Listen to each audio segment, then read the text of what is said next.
श्रीराम समर्थ. विदेहा परी चालवोनी प्रपंचा, मुमुक्षु जना लागे अध्यात्मचर्चा. करोनी बहुलोक जे मिळविती, नमस्कार त्या ब्रह्मचैतन्य मूर्ती. जयाचा जनी जन्म नामार्थ झाला, जयाने सदावास नामात केला. जयाच्या मुखी सर्वदा नामकीर्ती, नमस्कार त्या ब्रह्मचैतन्य मूर्ती. सद्गुरुनाथ महाराज की जय. जय जय रघुवीर समर्थ श्रीराम. यं ब्रह्मा वरुणेन्द्र रुद्रमरुतस्तुन्वन्ति दिव्यैस्तवै, वेदैः साङ्गपदक्रमोपनिषदैर्गायन्ति यं सामगाः. ध्यानावस्थिततद्गतेन मनसा पश्यन्ति यं योगिनो, यस्या तन्न विदुःसुरासुरगणा. देवाय तस्मै नमः. महायोगपीठे तटे भीमरथ्या, वरं पुण्डरीकाय धातुं मुनीन्द्रैः. समागत्य तिष्ठन्तानन्दकन्दं, परब्रह्मलिङ्गं भजे पाण्डुरङ्गम्. अलंकापुरी पुण्यभूमी पवित्र, इथे नांदतो ज्ञानराजा सुपात्र. तया आठविता महापुण्यराशी, नमस्कार माझा श्री सद्गुरु ज्ञानेश्वरासी. पुंडलीकवरदा हरी विठ्ठल, श्री ज्ञानदेव तुकाराम. पंढरीनाथ महाराज की जय. सद्गुरुनाथ महाराज की जय. जय जय रघुवीर समर्थ. वसुदेवसुतं देवं कंसचाणूरमर्दनं, देवकी परमानंदं कृष्णं वंदे जगद्गुरुं. गोपाल कृष्ण महाराज की जय. राजाधिराज रामचंद्र महाराज की जय. पवन सुत हनुमान की जय. उमापति महादेव की जय. अम्बे मात की जय. दुर्गा मात की जय. संतोषी माते की जय. सब साधु संतन की जय. श्री अनंत कोटि ब्रह्मांड नायक राजाधिराज सच्चिदानंद सद्गुरु श्री ब्रह्मचैतन्य महाराज की जय. श्री ब्रह्मानंद महाराज की जय. जय जय रघुवीर समर्थ. श्री कृष्ण गोविंद हरे मुरारे, नाथ नारायण वासुदेवम्.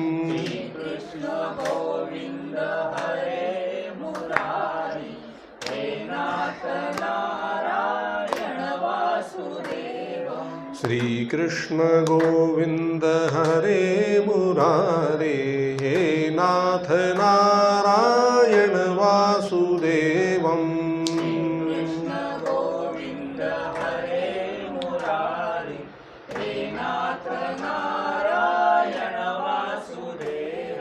प्रद्युम्न दामोदर विश्वनाथ,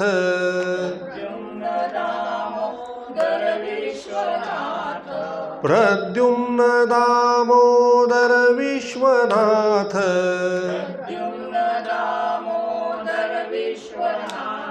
नमामि राधे नमामि कृष्णं,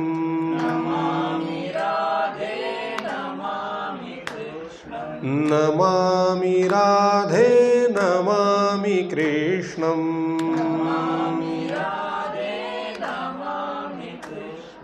श्री कृष्ण गोविंद हरे मुरारे, हे नाथ नारायण वासुदेवम्.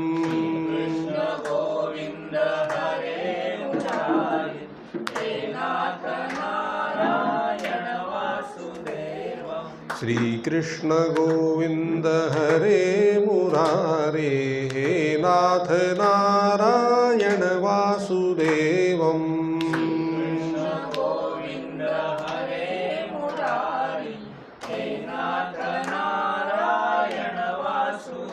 राधे कृष्ण राधे कृष्ण राधे राधे कृष्ण कृष्ण राधे कृष्ण राधे राधे कृष्ण कृष्ण राधे कृष्ण राधे कृष्ण राधे राधे कृष्ण कृष्ण राधे राधे कृष्ण कृष्ण राधे कृष्ण राधे कृष्ण राधे राधे कृष्ण कृष्ण राधे कृष्ण राधे राधे कृष्ण कृष्ण राधे कृष्ण राधे कृष्ण राधे राधे कृष्ण कृष्ण राधे कृष्ण राधे कृष्ण राधे राधे कृष्ण कृष्ण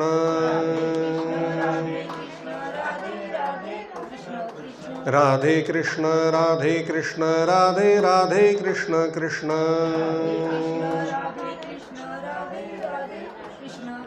राधे कृष्ण राधे कृष्ण राधे राधे कृष्ण कृष्ण गोपाल कृष्ण भगवान की जय। सद्गुरुनाथ महाराज की जय। जय जय रघुवीर समर्थ। राधे राधे राधे राधे राधे राधे।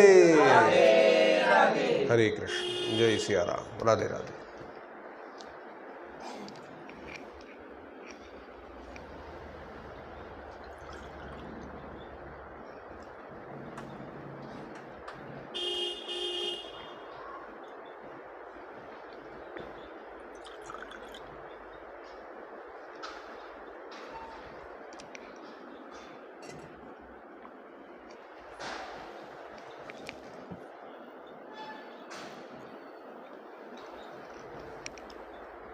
प्रभू,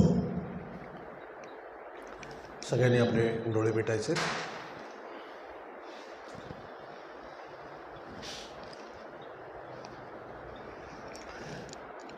डोळ्यासमोर श्री क्षेत्र पंढरपूर मुख्य मंदिर, परमपिता पांडुरंग परमात्मा यांच्यासमोर यायचे। त्यांच्या चरणी असंख्य तुलसीपत्र व्हायचे आणि नमस्कार करायचा आहे। त्यांच्याच पाठीमागे उभ्या असलेल्या रुक्मिणी माता, सत्यभामा माता, राधा माता यांच्याही चरणी फुलं व्हायची आहेत आणि नमस्कार करायचा आहे। पुन्हा परत फिरून परमपिता पांडुरंग परमात्मा यांच्यासमोर यायचं आहे। त्यांच्या चरणी आपलं मस्तक नत करायचं आणि प्रार्थना करायची। हे प्रभू, हे दयानिधे, या संसार सागरातून लवकर आमचा उद्धार कर। आम्हाला संतती, संपत्ती इत्यादी ऐहिक सर्व सुख प्राप्त होऊ दे आणि दया, क्षमा, शांती, विवेक, वैराग्य, आनंद, उत्साह, प्रेम इत्यादी पारलौकिकही सर्व गोष्टी आम्हाला प्राप्त होऊ दे।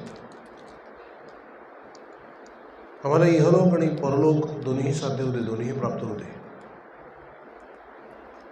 पांडुरंगा, आम्हाला तुझी अनन्य प्रेममय अशी भक्ती प्रदान कर। तुझं ज्ञान प्रदान कर, तुझं प्रेम प्रदान कर, तुझं नाम प्रदान कर। तुझ्या नामामध्ये गोडी येऊ दे, रस येऊ दे। तुझं गोड नाम अखंड आमच्या मुखामध्ये वसू दे। आमचं आपापसातील निस्वार्थी प्रेम वाढेल असा उपाय कर आणि आम्हा सगळ्यांना तुझ्या चरणाशी अखंड प्रेमात, अखंड आनंदात, अखंड समाधानात, अखंड एकत्र ठेव। परमपिता पांडुरंग परमात्मा यांनी स्मित हास्य करीत आपला उजवा हात आपल्या सगळ्यांच्या मस्तकावर ठेवला आहे आणि तथास्तु असा आशीर्वाद दिला आहे, तो ग्रहण करायचा। पुन्हा एकदा त्यांच्या चरणी आपलं मस्तक नत करायचं आणि 2 मिनिटात डोळे झाकून स्वस्थ बसायचं आहे।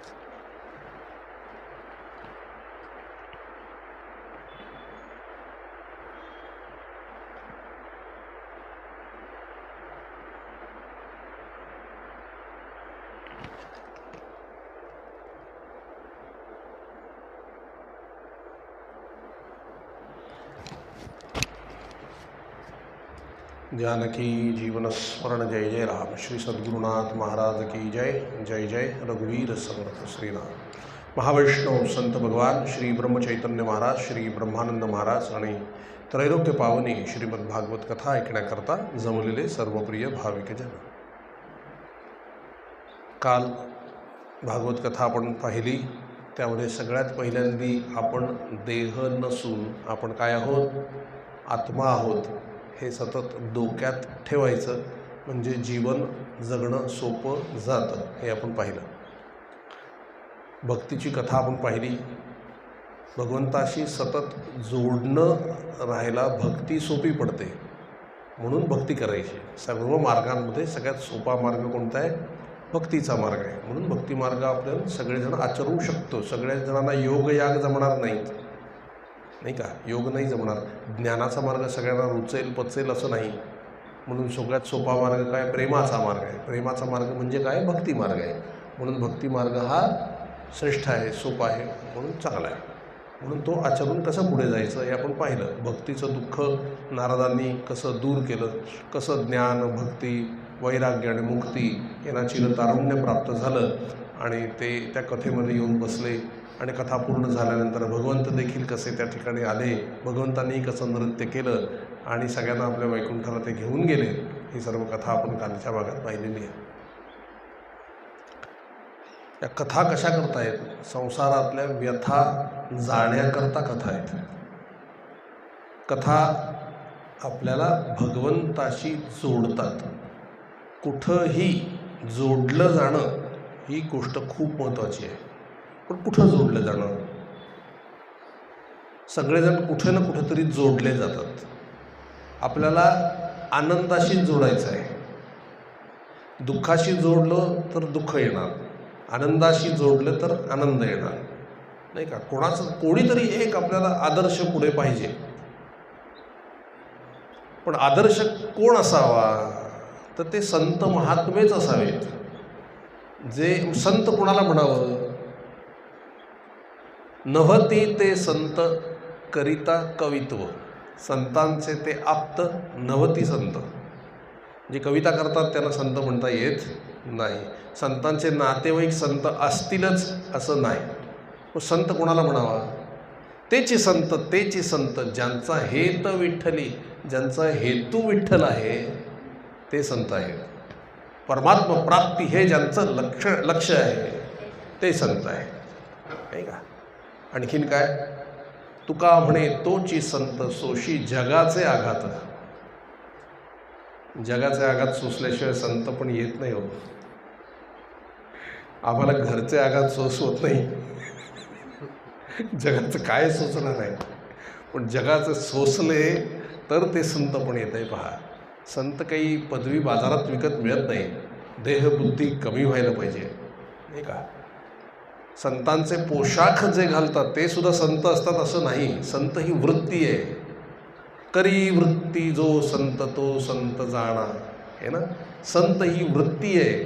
संत हा विचार आहे. संत हे आचरण आहे. संत हे भोगणं आहे. संत हे उपकार करणं आहे. निस्वार्थीपणा हे संतपण आहे. महाराज, जेथे जेथे निस्वार्थीपणा दिसेल संत आहे, नाही का? सगळ्यात मोठं लक्षण संताचं कुठलं आहे? विनम्रता, सर्वाभूती भगवत भाव, हे संताचं लक्षण आहे. म्हणून महाराज काय म्हणाले? तुमच्या सर्वांमध्ये मी राम पाहूनच आजपर्यंत वागलो. मला जरी माहीत असलं की ज्ञानदृष्टीने किंवा आणि तुम्ही माझ्यापेक्षा थोडे कमी आहात, असं महाराजांचं वाक्य नाही आहे, थोडं वेगळ्या भाषेत सांगितलं त्यांनी, पण आहे की असं जरी असलं तरी मी तुमच्या सर्वांमध्ये राम पाहूनच वागलो, कारण तुम्ही माझ्या समोर बसलेले सर्व रामरूपच आहात. हे महाराजांचं वाक्य आहे, नाही का? मग ते जर आपल्यातला राम पाहतात, मग आपण राम का नाही पाहत? सगळ्यांमधला राम आपण पाहिला पाहिजे. हा अभ्यास आहे, हा परमार्थ आहे. हे संतपणाला चालण्याचं लक्षण आहे. आपण खरं बघतच नाही. आता मी काय म्हटलं? आपण कोण आहोत? आत्मा आहोत. म्हणजेच काय आहोत? राम आहोत सगळे. पण आम्ही वेगळ्या दृष्टीने पाहतो. जे आम्हाला वरचे वर माहिती आहे ते आम्ही पाहतो. आता जर समजा निखिल आहे, मी लेखील म्हणून पाहणार, पण निखिल ही त्यांची ओरिजिनॅलिटी नाहीच आहे. त्यांची ओरिजिनॅलिटी काय आहे? ते कुठे असतात नेहमी? महाराजांच्या स्मरणात, म्हणजे त्यांच्या आत काय आहे, महाराजच आहेत, मग ते महाराज म्हणूनच पाहिले पाहिजेत. ही मी पाहिला पाहिजे, त्यांच्यामध्ये महाराज पाहिला पाहिजे, तुमच्यामध्ये महाराज पाहिला पाहिजे, तुमच्यामध्ये महाराज पाहिला पाहिजे, म्हणजे राम पाहिला पाहिजे. थोडक्यात ते सत्यत्व आहे, नाही का? हे नाही आहे सत्यत्व, ते सत्यत्व आहे. मग आपण नेहमी जगाच्या दिशेने चालतो, म्हणजे विपरीत दिशेने चालतो. संतांच्या दिशेने चालत नाही, नाही तर समाधान हमखास मिळणार. संतांच्या दिशेने चालणं म्हणजे काय? सगळ्यांमध्ये भगवंत पाहणं. वाटतं तितकं सोपं नाही आहे, पण हा अभ्यास करायला पाहिजे. आणि तो कसा येईल? त्यांच्या स्मरणानेच येईल. प्रत्येक ठिकाणी पकडून हे तुम्हीच आहात, हे तुम्हीच आहात, हे तुम्हीच आहात, हे बघायचा अभ्यास करणे, नाही का? माऊली काय म्हणाले ज्ञानेश्वरीमध्ये, जे जे भेटे भूत ते ते मानिजे भगवंत. दिसीजे नाही म्हणले, मानिजे. कारण त्यांना माहिती आहे लगेच दिसणार नाही, कारण नामस्मरणाचा शेवट कशात आहे? सगळ्यांमध्ये देव दिसणे. सध्या सुरुवातीला दिसतोय का? नाही. ते मानिजे भगवंत. हा भक्तियोग निश्चित जाणं माझा भक्तियोग काय आहे? प्रत्येकामध्ये भगवंत मानण्याचा अभ्यास केला पाहिजे. आज माना म्हणजे उद्या दिसेल. आपण गणित सोडवायचो ना, आपल्याला एक्सची व्हॅल्यू काढा म्हणून सांगायचे, एक्स मानायचो ना आपण. मग एक्स घेता घेता घेता घेता शेवटी त्याची व्हॅल्यू निघते, एक्स इज इक्वल टू दिस. तसं मानणे म्हणजे हा भगवंत आहे असं मानायचं. जीवनाचं उदाहरण सुटलं की भगवंत मीच आहे किंवा समोरच्यामध्येही तोच आहे हे कळतं. लक्षात आलं? म्हणून मानिजे हा अभ्यास आहे. ऐकणं सोपं आहे, ऐकायला काय जाते? ते जेव्हा आचरणात आणायला लागतो तेव्हा कठीण जातं. कसं कठीण जातं? समोरच्याने माझं कौतुक केलं तर मी राम पाहू शकतो त्याच्यामध्ये, पण त्याने जर शिव्या दिल्या मला तर मला राम पाहता आला पाहिजे. हे जर का जमलं तर आपली गाडी पुढे सरकते आहे. आणि मग गंमत सांगतो, हे करून बघा, हां मी करूनच सांगतो आहे तुम्हाला. शिव्या जरी दिल्या, कौतुक जरी केलं, तरी प्रत्येकात जर आपण राम पाहायचा अभ्यास केला तर त्याची वर्तणूक आपल्याशी बदलते. का बदलते? कारण त्याची ओरिजिनॅलिटी तीच आहे ना. मी डायरेक्ट हात घालतोय तो त्याच्या ओरिजिनॅलिटीला हात घालतोय. शिव्या देऊन किती देईल, पण मी त्याच्या आतल्या रामाला साथ घातली आहे. त्यामुळे त्याचं बाहेरचं वागणं बंद होतं आणि आतला राम आपल्याला प्रतिसाद देतो. हे खात्रीनं मी तुम्हाला सांगतो. करून बघा. आज घरी गेलात की सगळ्यांमध्ये आपले राम पहा, तू राम आहे, राम आहे, राम आहे. मग बघा रिस्पॉन्स कसे येतात. थोडं आपलं काय आहे माहिती आहे? आपल्याकडे श्रद्धा आहे, सबुरी नाही. वाट पाहायला पाहिजे, थोडी वाट पाहायला पाहिजे. संत वाट बघायला शिकवतात, वाट दाखवायला शिकवतात. बाकीचे वाट लावायला सुरुवात करतात. वाट लावणारे संत नाही आहेत, वाट दाखवणारे संत आहेत. वाट दावे त्यांच्या पुण्या नाही पार, होती उपकार अगणित. संतांनी काय केलं? मार्ग दाखवले आपल्याला. मार्ग दावोनी गेले आधी, दया निधी संत. ते संतच मार्ग दाखवतात. अरे किती दुःखात पडू नयेस, हा मार्गच नव्हे, हे कर, पण भगवंताचं स्मरण ठेव, त्यामध्ये तुला समाधान आहे. या मार्गाने जा, रामनाम घे, ह्या दिशेने उपासना कर, म्हणजे मग आनंद मिळेल. आणि मग तो मिळू लागतो. काय अडलंय हो संतांचं? त्यांनी स्वतः मिळवलं नाही, गप्पा बसता येतं, पण नाही. सहज उपकार हा संतांचा सहज स्वभाव आहे. त्यांना सांगावंसंच वाटतं. तुम्ही कितीही सांगा, ते सांगतच राहतील. सहज स्वभाव, की मी जो आनंद चाखला तो समोरच्यालाही मिळाला पाहिजे, तोही आनंदी झाला पाहिजे. लोक आपण दुःखी कसं होऊ हे बघतात, संत आपण आनंदी कसं होऊ हे बघतात. म्हणून संतांना महात्मे, महाराज कारण नसताना ते आपल्याला सांगत राहतात, आपण चांगलं कसं होईल हे बघत राहतात. म्हणून संतांनी सांगितलेल्या आणि दाखवलेल्या मार्गाने जावं, त्यात निश्चितच आपलं कल्याण आहे. भगवंत ठिकठिकाणी कलियुगामध्ये प्रगट झाले. इसवी सन 1200 संतांची मांदियाळी आली बघा. ज्ञानेश्वर महाराज त्यावेळेला होते, सोपान काका त्यावेळेला होते, निवृत्तीनाथ त्यावेळेला होते, नंतर नामदेव महाराज त्यावेळेला होते, चोखोबाराय महाराज त्यावेळेला होते, सेना न्हावी महाराज त्यावेळेला होते, सावता महाराज त्यावेळेला होते, एक ना अनेक संत त्यावेळेला होते. मांदियाळी जमली होती सगळी. मग इसवी सन 1200चा काळ गेल्यानंतर कठीण काळ होता, तो खूप कठीण काळ होता. म्हणून सगळी संतांची मांदियाळी आली होती. 18 पगड जाती जमातीमध्ये संत निर्माण झाले. मग तो काळ सरला आणि पुढे मग एकच संत आले, एकटे. कोण? एकनाथ. संत एकनाथ महाराज एकटे आले.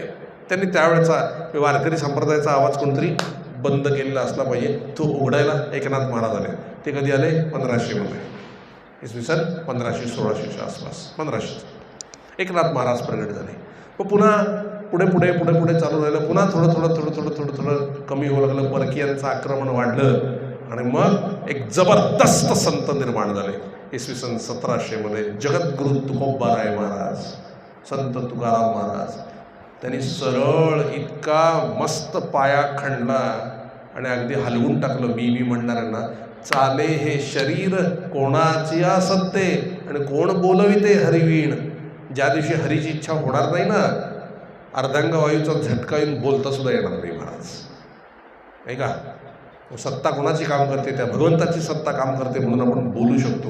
योग्य ठिकाणी बसल्यानंतर योग्य वाक्य बाहेर पडणं ही सत्ता आहे. नको ते बाहेर पडलं तर चपला खाव्या लागते. नाही का? योग्य ठिकाणी बसल्यानंतर योग्य तोंडातून बाहेर पडलं तर पूजा होते. ही सत्ता कोणाची आहे? ही भगवंताची सत्ता आहे. हेच तुकाराम महाराज म्हणाले. काय म्हणाले? तुम्ही म्हणता देव नाही म्हणता. देव घ्या कोणी, देव घ्या कोणी, आयता आला घर पुसोनी. देव स्वतः घेऊन गेले. पण कलियुगातले लोक काय म्हणतात? देव न लगे, देव न लगे, साठविण्याचे रुधले जागे. जिथेच देव साठवायचा आहे ते आधीच भरलंय कामक्रोधादी विकारांनी. देव ठेवायला आम्हाला जागाच नाही. साठविण्याचे रुधले जागे, देव न लगे, देव न लगे. म्हणून देवळात कोणी येईन असे झाले. म्हणून तुकाराम महाराज देव घरोघरी, देव घ्या कोणी, देव घ्या कोणी, घरोघरी निघाले. देव घ्या, कल्याण करून घ्या. हे संतांचं महात्म्य. तुम्ही नका जाऊ देवळात, देव घेऊन संत येतील तुमच्यापर्यंत आणि तुमच्या जीवनाचं महाराज कल्याण करतील. हे संत महात्म्य असतात. तुकाराम महाराज प्रगट झाले. समर्थ रामदास स्वामी तिकडे प्रगट झाले. आयुष्यभर कष्ट करून आणि गाथा लिहून छळ सोसून तुमच्या आमच्या करता देवाचा निरोप तुम्हाला आणि आम्हाला द्यायला संत आले महाराज. ते काय म्हणले? आम्ही वैकुंठवासी आलो याची कारणासी, साच भावे वर्ताया बोलले जे ऋषी. आम्ही निरोप आणलेला आहे. माझं विश्वंभर बोलवितो. आम्ही निरोप आणलाय, देवाचा निरोप जसाच्या तसा तुम्हाला आम्ही सांगतो. आणि काय निरोप सांगतो? देवाचा निरोप काय आहे? नामस्मरण करा, रात्रंदिन बोलावा विठ्ठल, पहावा विठ्ठल, करावा विठ्ठल जीव भावे. हा देवाचा निरोप आहे. काय करा? विठ्ठल विठ्ठल म्हणो वेळोवेळा. हा सुख सोहळा स्वर्गी नाही. हे सुख स्वर्गात नाही मिळायचं. हे इथे म्हणा, मुखाने नाम घ्या. नाम घेता उठा उठी, नाम घेता उठा उठी, होय संसाराची तुटी, होय संसाराची तुटी. ऐसा लाभ बांधा गाठी, ऐसा लाभ बांधा गाठी. विठ्ठल पायी पडे मिठी, विठ्ठल पायी पडे मिठी. हाकारोनी सांगे तुका, हाकारोनी सांगे तुका, हाकारोनी सांगे तुका. नाम घेता राहू नका, नाम घेता राहू नका. अखंड नाम घ्या. म्हणून संत तुकाराम महाराज म्हणाले, त्यांची जेवढी गाथा आहे महाराज, 75% गाथा ही नामस्मरणाने भरलेली आहे. नाम घ्या, नाम घ्या, नाम घ्या. नाम संकीर्तन साधन पै सोपे, जळतील पापे जन्मांतरीची. न लगती सायास जावे वनांतरा, सुखे येतो घरा नारायण. परिक्रमा करू नये असं माझं म्हणणं नाही. परिक्रमा करा. नर्मदा परिक्रमेला जाताय, जा, काही हरकत नाही. न लगती सायास जावे वनांतरा. काही कुठे जायची गरज नाही. देव पाहिजे ना, त्याच्यासाठी चाललात ना, का फिरायला चाललात? फिरायला चाललात तर मग काही प्रश्न नाही. देवदर्शनाकरता जाताय का, परिक्रमा करताय का, नर्मदा परिक्रमा करा. पण ते काय म्हणले? काही गरज नाही त्याची. न लगती सायास जावे वनांतरा, सुखे येतो घरा नारायण. कसा? ठाईच बैसोनी करा एक चित्त, आवडी अनंत आळवावा. विठ्ठल केशवा मंत्र हा जपावा सर्व काळ, याहुनी आणिक नाही पै साधन, वाहत असे आण विठोबाची. तुका म्हणे सोपे आहे सर्वांहुनी, परी शहाणा तो धणी घेतस. एवढं सगळं सांगू दे, जो शहाणा असेल तो जप करतो म्हणाले, बाकी कोणी करीत नाहीये. एका नामस्मरणाने भगवंताची प्राप्ती आहे. महाराज म्हणाले 3.5 कोटी जप जो करील त्याला त्याच्या भगवंताचा अनुभव आल्याशिवाय राहणार नाही. महाराजांचं मोठं वाक्य. समर्थाने सांगितलं 13 कोटी केल्यानंतर दर्शन होईल. आता जेवढा जेवढा कलियुग पुढे वाढतंय तेवढं काय होतंय, संख्या कमी होत चालली. 3.5 कोटी आज इनफ आहे आपल्याला. 3.5 कोटी जरी तुम्ही जप केला तरी सुद्धा भगवंताचा तुम्हाला अनुभव आल्याशिवाय राहणार नाही असं महाराज म्हणाले. बघा इतकं किती अजून भगवान म्हणाले नामस्मरणामध्ये एवढी ताकद आहे, भगवंताला खेचून तुमच्या पुढे उभं करणार आहे. आणि हे सत्य आहे का? 100% नाही, 1000% सत्य आहे. न बोलो ते बोलो येईल उगले, एका नामे विठ्ठलाचे. न देखो ते देखो येईल उगले, एका नामे विठ्ठलाची. न ऐको ते ऐको येईल उगले, एका नामे विठ्ठलाची. एक विठ्ठलाचं म्हणजे भगवंताचं कोणतंही तुम्ही नाम घेतलं तर अशक्य गोष्टी सुद्धा शक्य होतात. ज्या गोष्टी डोळ्याला दिसत नाहीत, ऑर्डिनरी सूक्ष्मातल्या गोष्टी सुद्धा दिसतात. संतांना बघा दिसतं, पुढचं मागचं काय असेल ते सगळं त्रिकाल ज्ञान म्हणतात त्याला. कोळियाची कीर्ती वाढली गहन, केले रामायण रामा आधी. वाल्मिकी महर्षींनी राम यायच्या आधीच सगळं रामायण लिहून ठेवलं होतं आणि मग राम तसं वागलेले आहेत. याला प्रमाण आहे. पुढे जेव्हा राम प्रत्यक्षात आले तेव्हा वाल्मिकी महर्षींच्या दर्शनाला गेले होते. वनवासात निघाल्यानंतर तेव्हा नमस्कार करून वाल्मिकी महर्षींना ते काय म्हणले, प्रभो तुम्ही लिहिल्याप्रमाणे वागतोय ना, ही नामाची ताकद आहे. महाराज वाल्मिकीने दुसरं काय केलं? उफराट्या नामासाठी वाल्मिक तरला उठाउठी, भविष्य बदला शतकोटी चरित्र रघुनाथाचे, एका नामस्मरणाने हे सगळं झालेलं आहे. श्रीराम.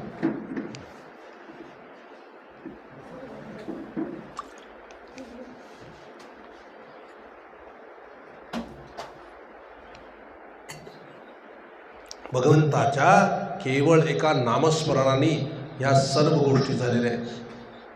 काय अशक्य आहे सांगा भगवंताचं ना? अगदी सामान्यातला सामान्य मनुष्य असू दे. आपण तर वाल्मिकींपेक्षा बरेच आहोत. भाल्याकोळी किती भयंकर होता माहिती आहे ना? एक माणूस मारला की एक खडा रांजणात टाकायचा. असा अख्खं रांजण माहिती आहे, पूर्वी जुने असे उंच माठ होते, त्याला रांजण म्हणतात.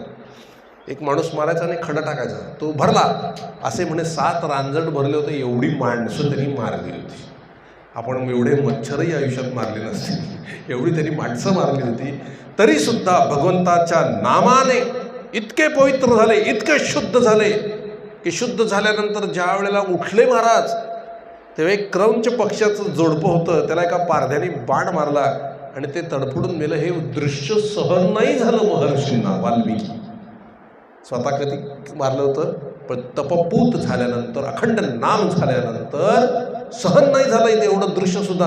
शाप दिला त्यांनी त्या पारध्याला की तुम्ही कधीही सुखी होणार नाही, सारखे तळमळत राहाल. तो जेव्हा शरण आला तेव्हा सांगितलं की रामनाम घेतलं तरच तुम्ही समाधानी राहाल. किती अंतःकरण मृदू होतं नामस्मरणाने महाराज. आणि काय झाले ते वाल्मिकी महर्षी होऊन बसले. मग तुमची आमची काय कथा महाराज? आपण तर सामान्य माणसं आहोत ना. काही करायला नको आपल्याला, केवळ हातात माळ ठेवा.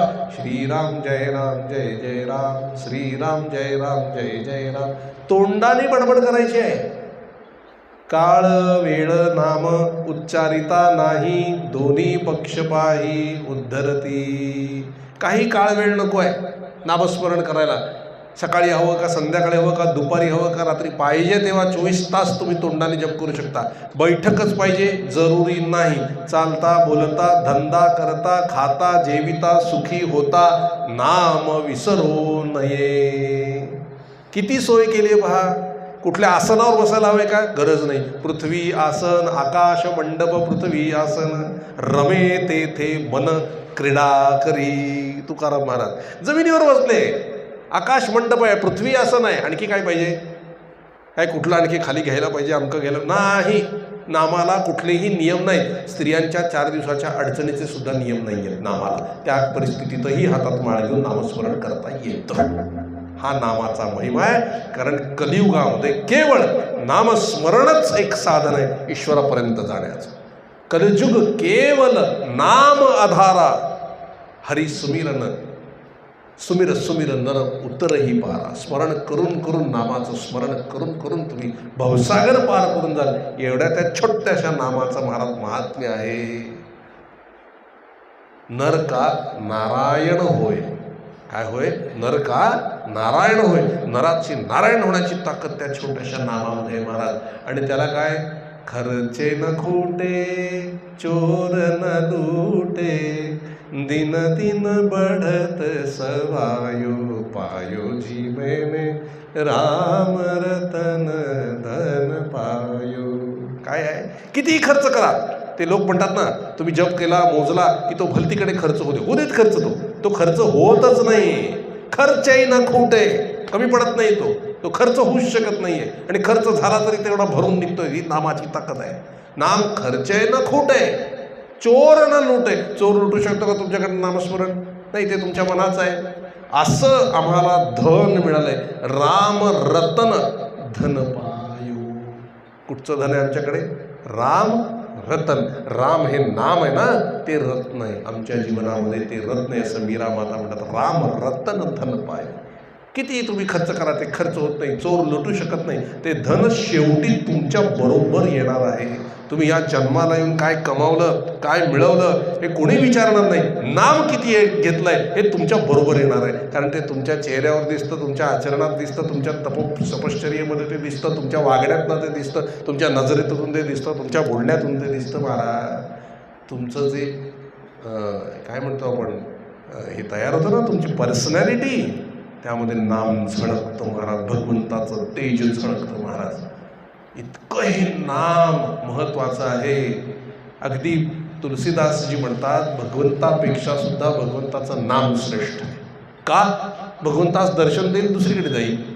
नाम जिथे आहे तिथे भगवंताला यावंच लागतं. त्याच्या नामाहून तो निराळा राहू शकत नाही. म्हणून जेवढं तुम्ही नाम घ्याल तेवढं भगवंत तुमच्या जवळ आहे असल्यासारखाच आहे. आणि हे नाम आपण किती घेऊ शकतो? अखंड. सकाळी उठल्यापासून ते जिभेला नामस्मरणाची एवढी सवय लावा, चाळा लावून घ्या. रात्री झोपेपर्यंत तुम्ही जप करा आणि अनुभव घ्या. रात्री डोळे बंद झाले की स्वप्नात किंवा रात्री झोपेत, गाढ झोपेत सुद्धा तुमचं नामस्मरण चालतं. मग ते कोण करतं? राम हमारा जप करे और हम बैठे आराम. झोपलात की राम आपला जप करतो. मग हे एकदा अनुभूती आली की तुमच्या लक्षात येईल भगवंत 24 तास तुमच्या बरोबर कसा आहे. आणि नामाने काय मिळते महाराज? 4ही मुक्ती मिळतात. म्हणून हरिमुखे म्हणा, हरिमुखे म्हणा, पुण्याची गणना कोण करी. सगळा परमार्थ हा नामात आहे महाराज. म्हणून नामाला फार महत्त्व दिलं पाहिजे. अगदी सगळे संत, अगदी चोखोबाराय महाराज सुद्धा, अगदी तुम्ही बघा कशाने ही मंडळी तरली, ही नामानेच तरलेली. अखंड नाम घेऊनच ही मंडळी एवढी वर आलेली. सावतोबा महाराजांचे तुम्ही जर अभंग पाहाल, मोजून 7 अभंग आहेत. किती आहे? 7. आता सावतोबा महाराज शेतकरी, शेती करत असत. कोणी कुठून शिकले सगळं? त्यांचं शेवटचा अभंग काय माहिती आहे? त्यांनी प्राण कसा सोडला हे लिहिलंय. कुंभक साधोनी रेचक साधिला. हे बघा त्यांचे अभंग आहे. कुठून कळले त्यांना? कुंभक, रेचक, पूरक, हे कुठून आलं? हे ज्ञान त्यांना विचारते. म्हणजे नामाने हे ज्ञान येतं म्हणाले. नामाने हे ज्ञान येतं. किती बघा योग साधनेने त्याने म्हणजे नामात सगळे योग येतात. त्यांनी केवळ अखंड नाम घेतलं, पण देह सोडताना योगी जसा देह सोडतो तसा त्यांनी सोडलेला आहे. आणि त्याने ते एक्सप्लेन केलेलं आहे. कुंभक साधो रेचक साधिला आहे अभंगामध्ये. कशाच्या जोरावर महाराज? नामस्मरणाचं. त्यांच्याकडे बघून वाटतं त्यांना एवढं सगळं येत असेल. नामाने साध्य झालेलं आहे महाराज. नाम काहीही करू शकतो महाराज. खरोखर म्हणजे असं सगळं नामाचं महात्म्य सांगत असताना एका प्रवचनामध्ये म्हातारे आजोबा, पूर्वीची गोष्ट आहे, ते आले. मला म्हणले, बाळ इतकं छान महत्त्व तू नामाचं सांगितलं, आम्हाला पटलं. आता मला खूप नाम घ्यावं असं वाटतं आहे, पण म्हटले उद्याचा भरोसा नाही आहे. आता माझं वय झालं, मी जवळजवळ 90ला आलेले होते. ते कितीला आले होते? 90ला. म्हणजे आता कसं होणार, आता तर संपलं म्हणले. म्हटलं बाबा संपलं नाही. पाणी घेतलं, म्हटलं करा संकल्प, 13 कोटीचा जप करेल. अहो म्हटलं पण तू उद्या गेलो तर काय? म्हटलं माझ्यावर विश्वास आहे. हा म्हणले आहे, घ्या म्हटलं. त्याने केला, 13 कोटीचा संकल्प केला. मग ते म्हणले आता? म्हटलं बाबा आपण देवाला अडकवलं. म्हणले कसं? आता जरी उद्या तुम्ही देह सोडलात तरी ते 13 कोटी जप करण्याकरता तुम्हाला परत पाठवील आणि मनुष्य देहातच पाठवील. म्हटलं तो आता इतर योनीमध्ये तुम्ही जाणारच नाही. एवढे आनंदाने नाचायला लागले. म्हणजे बरं झालं बरं झालं बरं झालं. म्हणजे 84 लाख योनीत जायला लागतं ना, आता जाताच येणार नाही, संकल्प केलेला आहे. ते तेवढ्यासाठी मग परत येणार ते जप करायला. असं आहेत का नाही माहिती, आता अजून बरीच वर्ष झाली, पण एवढे आनंदी झाले. खरोखर नामात किती ताकद आहे आणि ते पाठवावं लागतं. याला काही प्रमाण आहे का? आहे. समर्थ रामदास स्वामीने 13 कोटी जप केला तिकडे पंचवटीमध्ये, 13 पाण्यामध्ये उभं राहून. पूर्ण झाल्यानंतर रामराया त्यांना बोलवायला आले. अरे झालं की म्हणले, आता चल, आता मी तुझी वाट बघतोय, मला तू फार प्रिय आहेस, आता किती वेळ राहणार आहेस? 13 कोटी जप झाला ना, आता माझ्याकडे चल साकेत धामात. ते काय म्हणाले समर्थ? नाही म्हणाले, मला अजून तुमचं नाम घ्यायची इच्छा आहे, माझं पोट भरलं नाही. अरे म्हणजे 13 कोटी जप करून सुद्धा पोट भरलं नाही? नाही म्हणले, मला अजून नाम घ्यावं असं वाटतंय. मग म्हणजे काय करू? थोड्या वर्षांनी या म्हणाले बरं का. आणि पुन्हा जपायला लागले नेहमीप्रमाणे. पुन्हा काही वर्षांनी रामराया आले. अरे नारायणा आता चल की म्हणाले, आता झालं ना, भरपूर जप केलास. नाही नाही नाही, अजून मला जप करायची इच्छा आहे, माझी तृप्तीच होत नाही, मला अजून जप करायचा आहे. अरे म्हटलं आता मग काय, मला करमत नाही. म्हणजे थोड्या वर्षांनी या, अजून थोड्या वर्ष, अजून थोडे. बरं म्हटले. पुन्हा जप करत बसले समर्थ. पुन्हा काही वर्षांनी आले भगवान श्री रामचंद्र. अरे म्हटलं नारायण बस कर, आता मला अजिबात करमत नाही तुझ्याशिवाय, तू एवढं नाम घेतोस ना, माझा जीव कासावीस होतो तुला भेटायला, तुला बघावं असं वाटतं. देवाला आपल्याला बघावं असं वाटतं जप केला की, तुला बघावं असं वाटतं, तुझ्याविषयी प्रेम निर्माण होतंय, तू चल, मला नाही करमत आहे. म्हटले अजून मला थोडा जप करायचा आहे. अरे पाहिजे तर नाम घेण्यासाठी पुन्हा जन्म घे, फक्त नामाकरताच घे, पण आत्ता चल की रे माझ्याबरोबर. म्हटले परत जन्म घ्यायचा आहे मला नामासाठी, म्हणजे अजून तृप्तता झालेली नाही आहे. बरं म्हणले चालेल, पण तू आत्ता चल माझ्याबरोबर. मग तेव्हा समर्थ रामाबरोबर गेले, पण नाम घेण्यासाठी पुन्हा जन्म घेतला, ते म्हणजे गोंदवलेकर महाराज. आलं लक्षात? हे आहे, हे प्रमाण आहे, नाम घेण्याकरता पुन्हा आलेले आहेत बघा. म्हणून काय आहे, जयाचा जनी जन्म नामार्थ झाला, जयाने सदा वास नामात केला, जयाच्या मुखी सर्वदा नाम कीर्ती, नमस्कार त्या ब्रह्मचैतन्य मूर्ती. केवळ नाम घेण्याकरता जन्माला आले महाराज. तोही जन्म संपवला नाम सांगता सांगता, अजून राहावलं नाही. म्हणून 1925 मध्ये पेटीच्या स्वरूपात मालाडला केतकरांच्या मुखातून पुन्हा महाराज प्रगट झाले आणि पुन्हा नामाचं महात्म्य त्यांनी सांगितलं. आणि आजही कोणाच्या ना कोणाच्या माध्यमातून ते महाराज आपले नामाचंच महात्म्य सांगतात. 1968 पर्यंत तात्यासाहेब केतकरांच्याकडून सांगितलं. नंतर बाबा बेलसर यांना सूचना केली, तुम्ही सांगावं. मग बाबा बेलसर आणि महाराज वेगळे आहेत का? नाही, महाराजांनी त्यांच्या थ्रू आपलं काम केलं, नामाचं महात्म्य वाढवलं. ते तर केवढे मोठे सत्पुरुष होऊन गेले नाही का. मग बाबा बेलसर यांच्या नंतर त्यांनी 2 जणांना सांगितलं, अनेकांना सांगितलं, पण तरी त्यात 2 आहेत. एक श्रीराम महाराज होते बडवाचे, आणि कर्नाटकमध्ये दत्तांना म्हणून आहेत हेबळीचे. त्यांच्या थ्रू काम सुरू झालं नामाचं महात्म्य. आणि या दासाला काय कृपा असावी, 2012ला त्यांनी सांगितलं की आपण लोकांना नामाचं प्रेम लावावं. ही पेटीच आहे. आलं लक्षात? हे नामाचं महात्म्य महाराजच सांगतायत. ही माझी वाणी नाही आहे, ही महाराजांची वाणी आहे. प्रत्येक जण जो नामाबद्दल बोलतोय ती महाराजांची वाणी आहे. अगदी लहान तोंडी मोठा घास. हे प्रेमानंद बाबा आहेत ना, माहिती आहेत तुम्हाला सगळे? प्रेमानंद महाराज हे कोण नाही आहे, ब्रह्मचैतन्य महाराजच आहेत. ज्या वेळेला अखंड मुखातून नामाचं महात्म्य जो कोणी सांगेल ते ब्रह्मचैतन्य महाराजच आहेत. ते विनोद बाबा जे तिकडे बरसाण्यामध्ये आहेत, नामाचं महात्म्य सांगतात, ब्रह्मचैतन्य महाराजच आहेत. जो जो तुम्हाला नामाचं महात्म्य सांगेल, प्रेमाचं महात्म्य सांगेल, हे सगळे आपले महाराजच आहेत. आणि जेव्हा तुम्ही अखंड नाम घ्याल आणि तुमच्या तोंडून नामाचं महात्म्य निघेल, खात्री बाळगा महाराजांनी तुमच्यात प्रवेश केला आणि तुम्ही नामाचं महात्म्य सांगताय. आणि एक सांगू, ह्याला पण प्रमाण आहे. कोकणामध्ये महाराजांची एक भक्त गेले होते आणि त्यांनी महाराजांची पत्रिका कुंडली मांडली होती. ती आजही आहे गोंदवल्यामध्ये. बघा, तो मालव्य योग तयार झालेला आहे त्याच्यात, आणि त्यात त्यांनी खाली लिहिलं आहे, ही पत्रिका मारुती रायाप्रमाणे चिरंजीव आहे, इथे मृत्यू नाही नाही नाही. आणि महाराज असे काम करतात. तुमच्या लक्षात आलं? आणि म्हणून महाराज काय म्हणतात, मी कुठे गेलो नाही, मी कुठे जात नाही, मी इथेच आहे, तुम्ही फक्त आठवण ठेवा, मी पुढेच उभा आहे की नाही? बघा, महाराज आहेत की हाक मारले की येतात की नाही महाराज? हे सगळं जे महाराजांचं वातावरण जे तयार झालं आहे, महाराजमय तयार झालं आहे. कसं झालं आहे? इथे महाराज असल्याशिवाय आहे काय? नाही का? नाम महात्म्य जिथे आहे, जिथं नाम चालू आहे तिथे महाराज आहेत. महाराज म्हणले, मला असं वरदान मिळालं आहे की माझ्या माणसाचा अंतकाळ मला साधता येतो.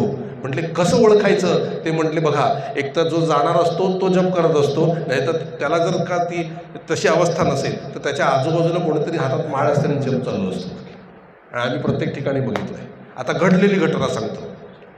कलावती आईंचे उपासक आहेत ठाण्याला, त्यांचं नाव आता मला आठवत नाही, नेरुरकर का असं काहीतरी त्यांचं नाव.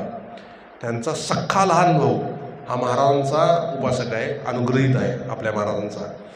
त्या व्यक्तीने मला ही स्वतः गोष्ट सांगितली की महाराज काहीही करू शकतात. म्हटलं, म्हणजे तुम्हाला कल्पना आहे का? म्हटले, मी आज तुमच्यासमोर उभं बोलतोय ना, मी कोमात होतो. म्हटले, कुठे होतं? कोमात गेले होते ते. आणि डॉक्टरांनी डिक्लेअर केलं की गेलेले आहेत, त्यांना घरी न्या, आता काही राहिलेलं नाही. त्यामुळे माझे मोठे बंधू म्हणाले की नाही, तो महाराजांचं करतो, महाराज काहीतरी करतील. अहो म्हटले, क्लिनिकली डेड आहे माणूस, ब्रेन फक्त चालू आहे, काय ते थोड्या पुढे अगदी डेड आहे, कोमात आहेत ते, त्यांचं किती सांगता येत नाही, कधी उठतील नाही उठणार. तर म्हणले, आमच्या मोठ्या बंधूंनी काय केलं? म्हणाले, महाराजांचा फोटो घेऊन आले माझ्यासमोर, असं ते सांगतात नंतर. महाराजांचा फोटो घेऊन आले आणि माझ्या हातामध्ये, म्हणले, कोमामध्ये तर काही हात चालत नाही ना, त्याने अशी माळ अडकवली फक्त. म्हणले, माझी जी जपाची माळ आहे ती अशी अडकवली. आणि सगळे लोक सांगतात म्हणे की अशी माळ अडकवल्यानंतर बऱ्याच दिवसापासून 42 का 43 दिवस मी कोमात होतो म्हणाले.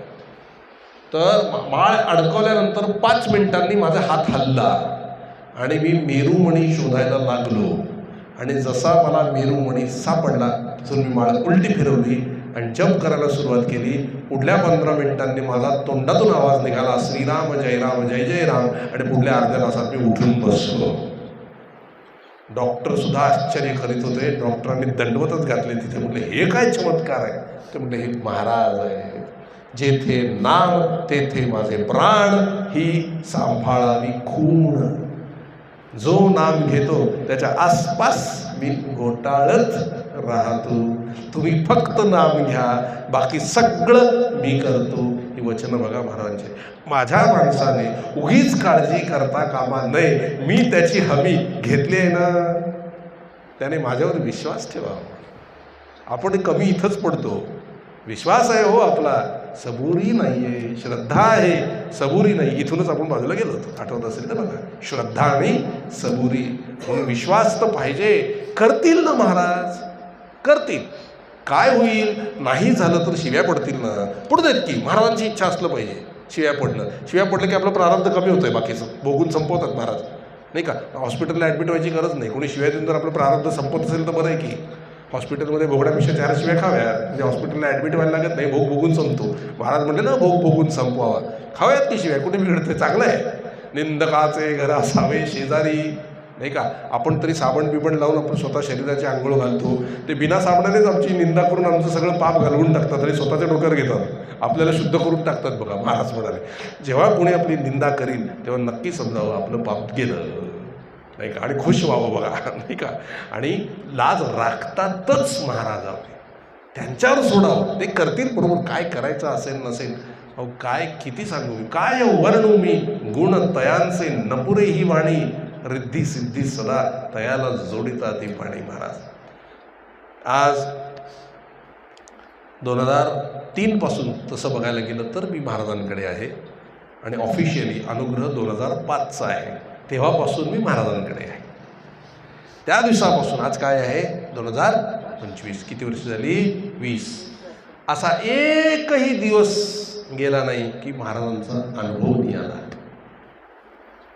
महाराजांचा विस्मरण झालंय असा एक दिवस नाही. आणि याला कारण केवळ महाराज, ही कृपा आहे महाराजांची. ते म्हटलं ना, मी जबाबदारी घेतली. तुम्ही जरी मला विसरलात तरी मी तुम्हाला विसरणार नाही. महाराजांचं एक वाक्य सांगतो, ऐका, आणि फार महत्त्वाचं आहे. जगाने जरी तुला सोडलं तरी मी तुला कधी सोडणार नाही. कायम लक्षात ठेवा, मी नाही सोडणार कधी. किती अजून काय आश्वासन त्याने आपल्याला द्यायला पाहिजे. या जगात आपलं कोणी नसलं ना, महाराज आहेत, काळजी नका करू, ते सांभाळणार आपल्याला. आपल्याला खरं सांभाळणारे महाराजच आहेत. बाकीचं कोण कुणाला सांभाळतंय, नाही का. आणि कोणी समजा आपल्याला सांभाळलं ना, लक्षात ठेवा, महाराजांची प्रेरणा आहे. कशी प्रेरणा असते बघा. रस्त्यातल्या अनेक भिकारी असतात, एखाद्याची आपल्याला उगीचच दया येते आणि आपण काहीतरी टाकतो. कोणी निर्माण केली ती भावना? महाराजांनी. मग त्याचंही तो बघतो, आपलं नाही बघणार. सकल जीवांचा करीतो सांभाळ, तुझं मोकलीला ऐसे नाही. म्हणून काय करा, आवडीने भावे हरिनाम घेसी, तुझी चिंता त्यासी सर्व आहे. नको खेद करू कोणत्या गोष्टींचा, पती लक्ष्मीचा सांगत आहे. काय काळजी करू नका, काही होत नाही आहे. महाराज आहेत, हेच बस आहे. ते पुण्याला म्हणाले, एक काहीतरी दंगे झाले होते, घरं बिरं जाळली होती त्या काळामध्ये. तेव्हा एक बाई धावत धावत महाराजांकडे आली. तिथे पुण्याला होते महाराज त्यावेळेला पेटीवरती. आणि ती काय म्हणली, महाराज सगळं गेलं म्हणाले, सगळं घर बीर सगळं जाळून टाकलं म्हणाले, रस्त्यावर आलं म्हणाले. महाराज म्हणले, बाई फार भयंकर वेळ आली होती तुमच्यावर, काळजी करू नका महाराज. तिने मंगळसूत्र काढलं आणि दाखवलं, हे जोपर्यंत आहे तोपर्यंत मला काळजी नाही म्हणे. महाराज म्हणले, शाबास, याला म्हणतात निष्ठा. तसं आपण अनुग्रहित आहोत ना, म्हणजे आपलं पण मंगळसूत्र आहे. आता आमचं बघा, हे दाखवतो तुम्हाला, हे बघा आहे ना आमचं मंगळसूत्र महाराजांचं, आहे ना. हे जोपर्यंत आहे तोपर्यंत कसली भीती नाही आहे, ते बघून घेतील. आता हे फिजिकली दाखवलं मी, मनामध्ये असलं पाहिजे, माझे महाराज आहेत, बघून घेतील, हे जास्त श्रेष्ठ आहे. हे बघा, महाराजांना काळजी केलेली नाही आवडत. महाराज काय म्हणतात, माझ्या असताना काळजी करता, मग मी असल्याचा फायदा काय? बरोबर आहे ना. मग महाराज एक सांगतो, महाराज काय म्हणाले, काळजी सुटली तर आत्ताच सुटेल, नाही तर कधीच नाही सुटणार. म्हणजे कसं म्हणले, महाराज बघून घेतील, परमात्मा माझा राम बघून घेईल, हे म्हटलं की काळजी मिळते. भगवंताची निष्ठा काळजीला मारते, बाकी कुठल्याच गोष्टीने काळजी मरत नाही. भगवंताची निष्ठा मात्र त्याला मारते.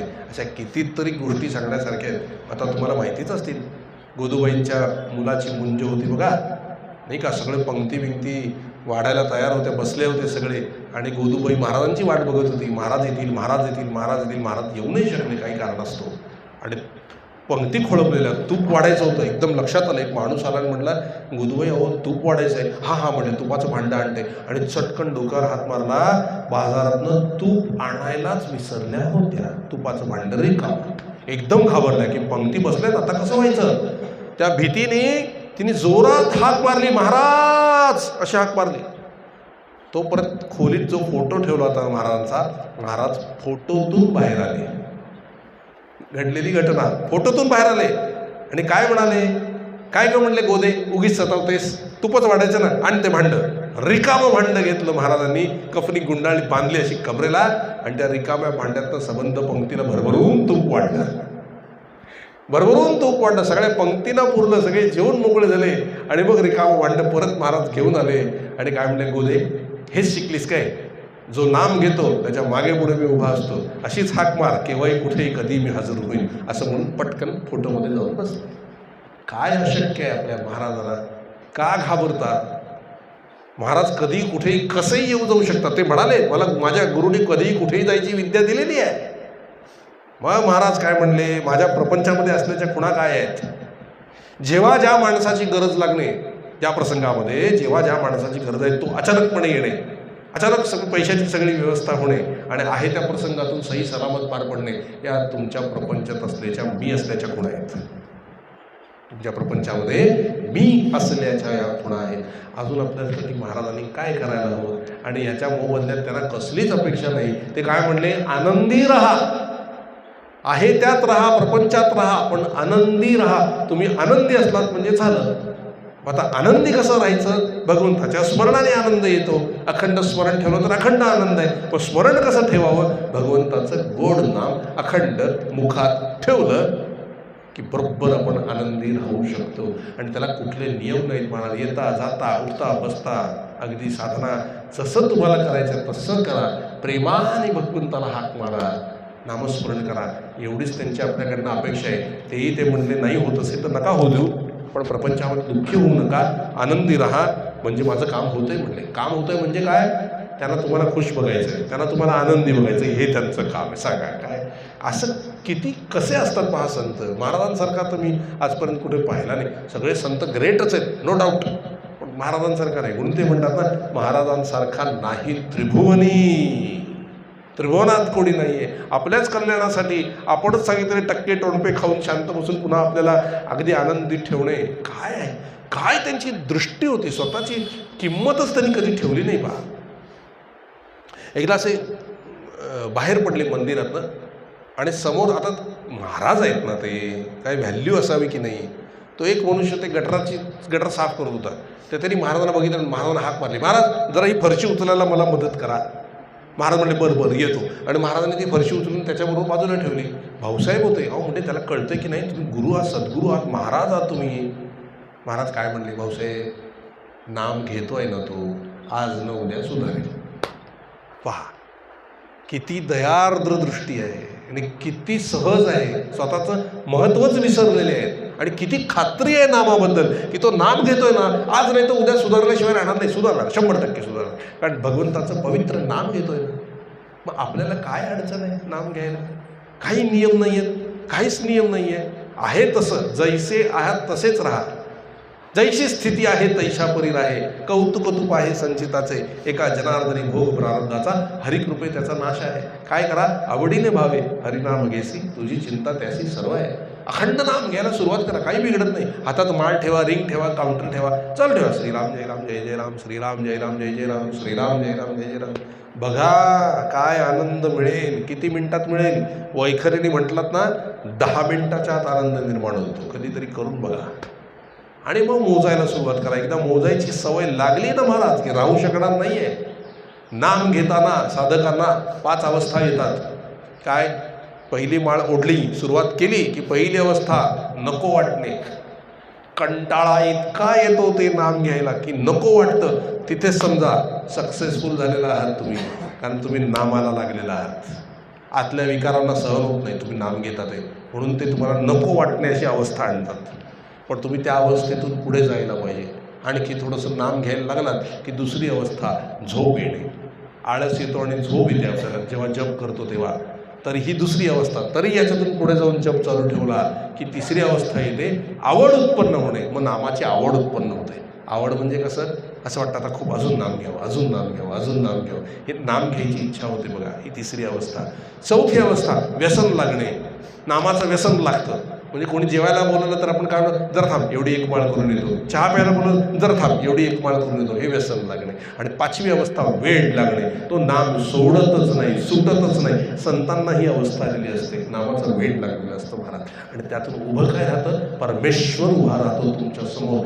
देव तुमचा ऋणी होतो महाराज. ही ताकद नामाची आहे.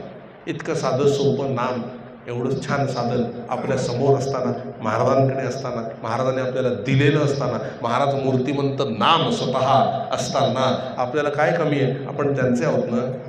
बस नाम घ्यावं, आणखी काही करू नये. आणि हेच सर्व पुराण पोथी सगळे साधन हे नामसाधनातच मोडतात.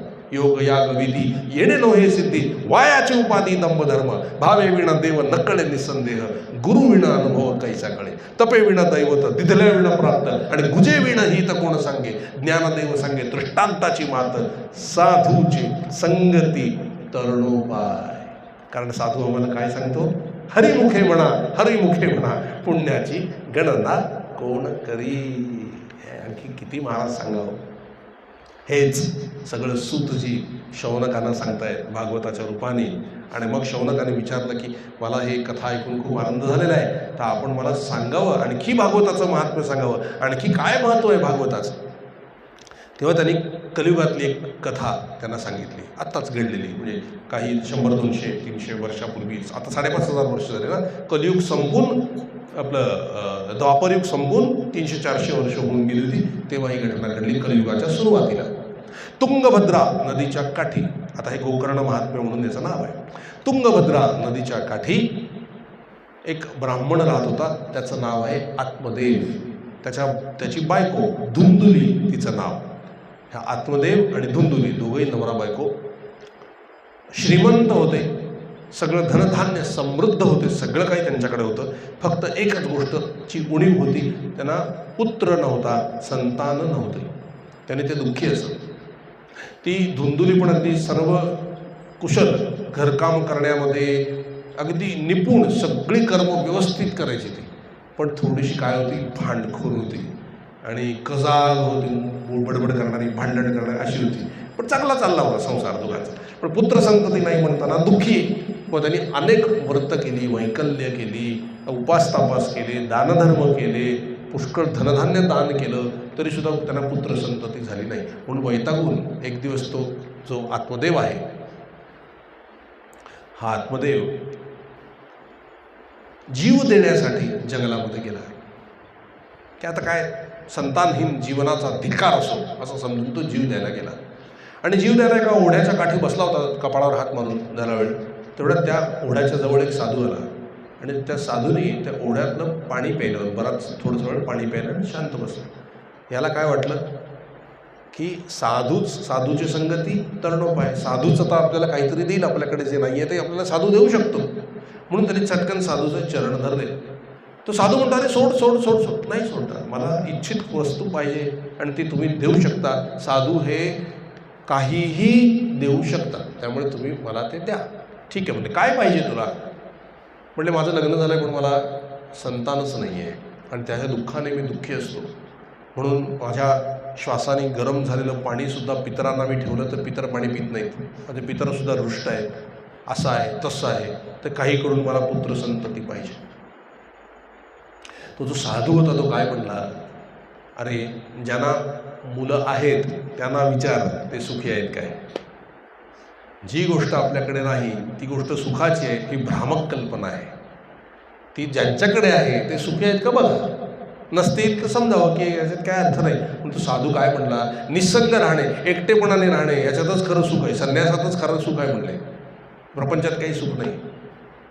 हे सगळेच साधू संत सांगतात. पण ते कोणाला सांगतात? ज्यांना दुःख आहे त्यांना सांगतात. ज्यांना दुःख नाही त्यांना ते काय सांगतात? साधू संतांची सेवा करा. प्रपंचात दुःख नाही असा एकही माणूस नाही आहे, सगळ्यांनाच असतंय, पण प्रत्येकाला एकच औषध किंवा एकच मात्रा लागू पडत नाही.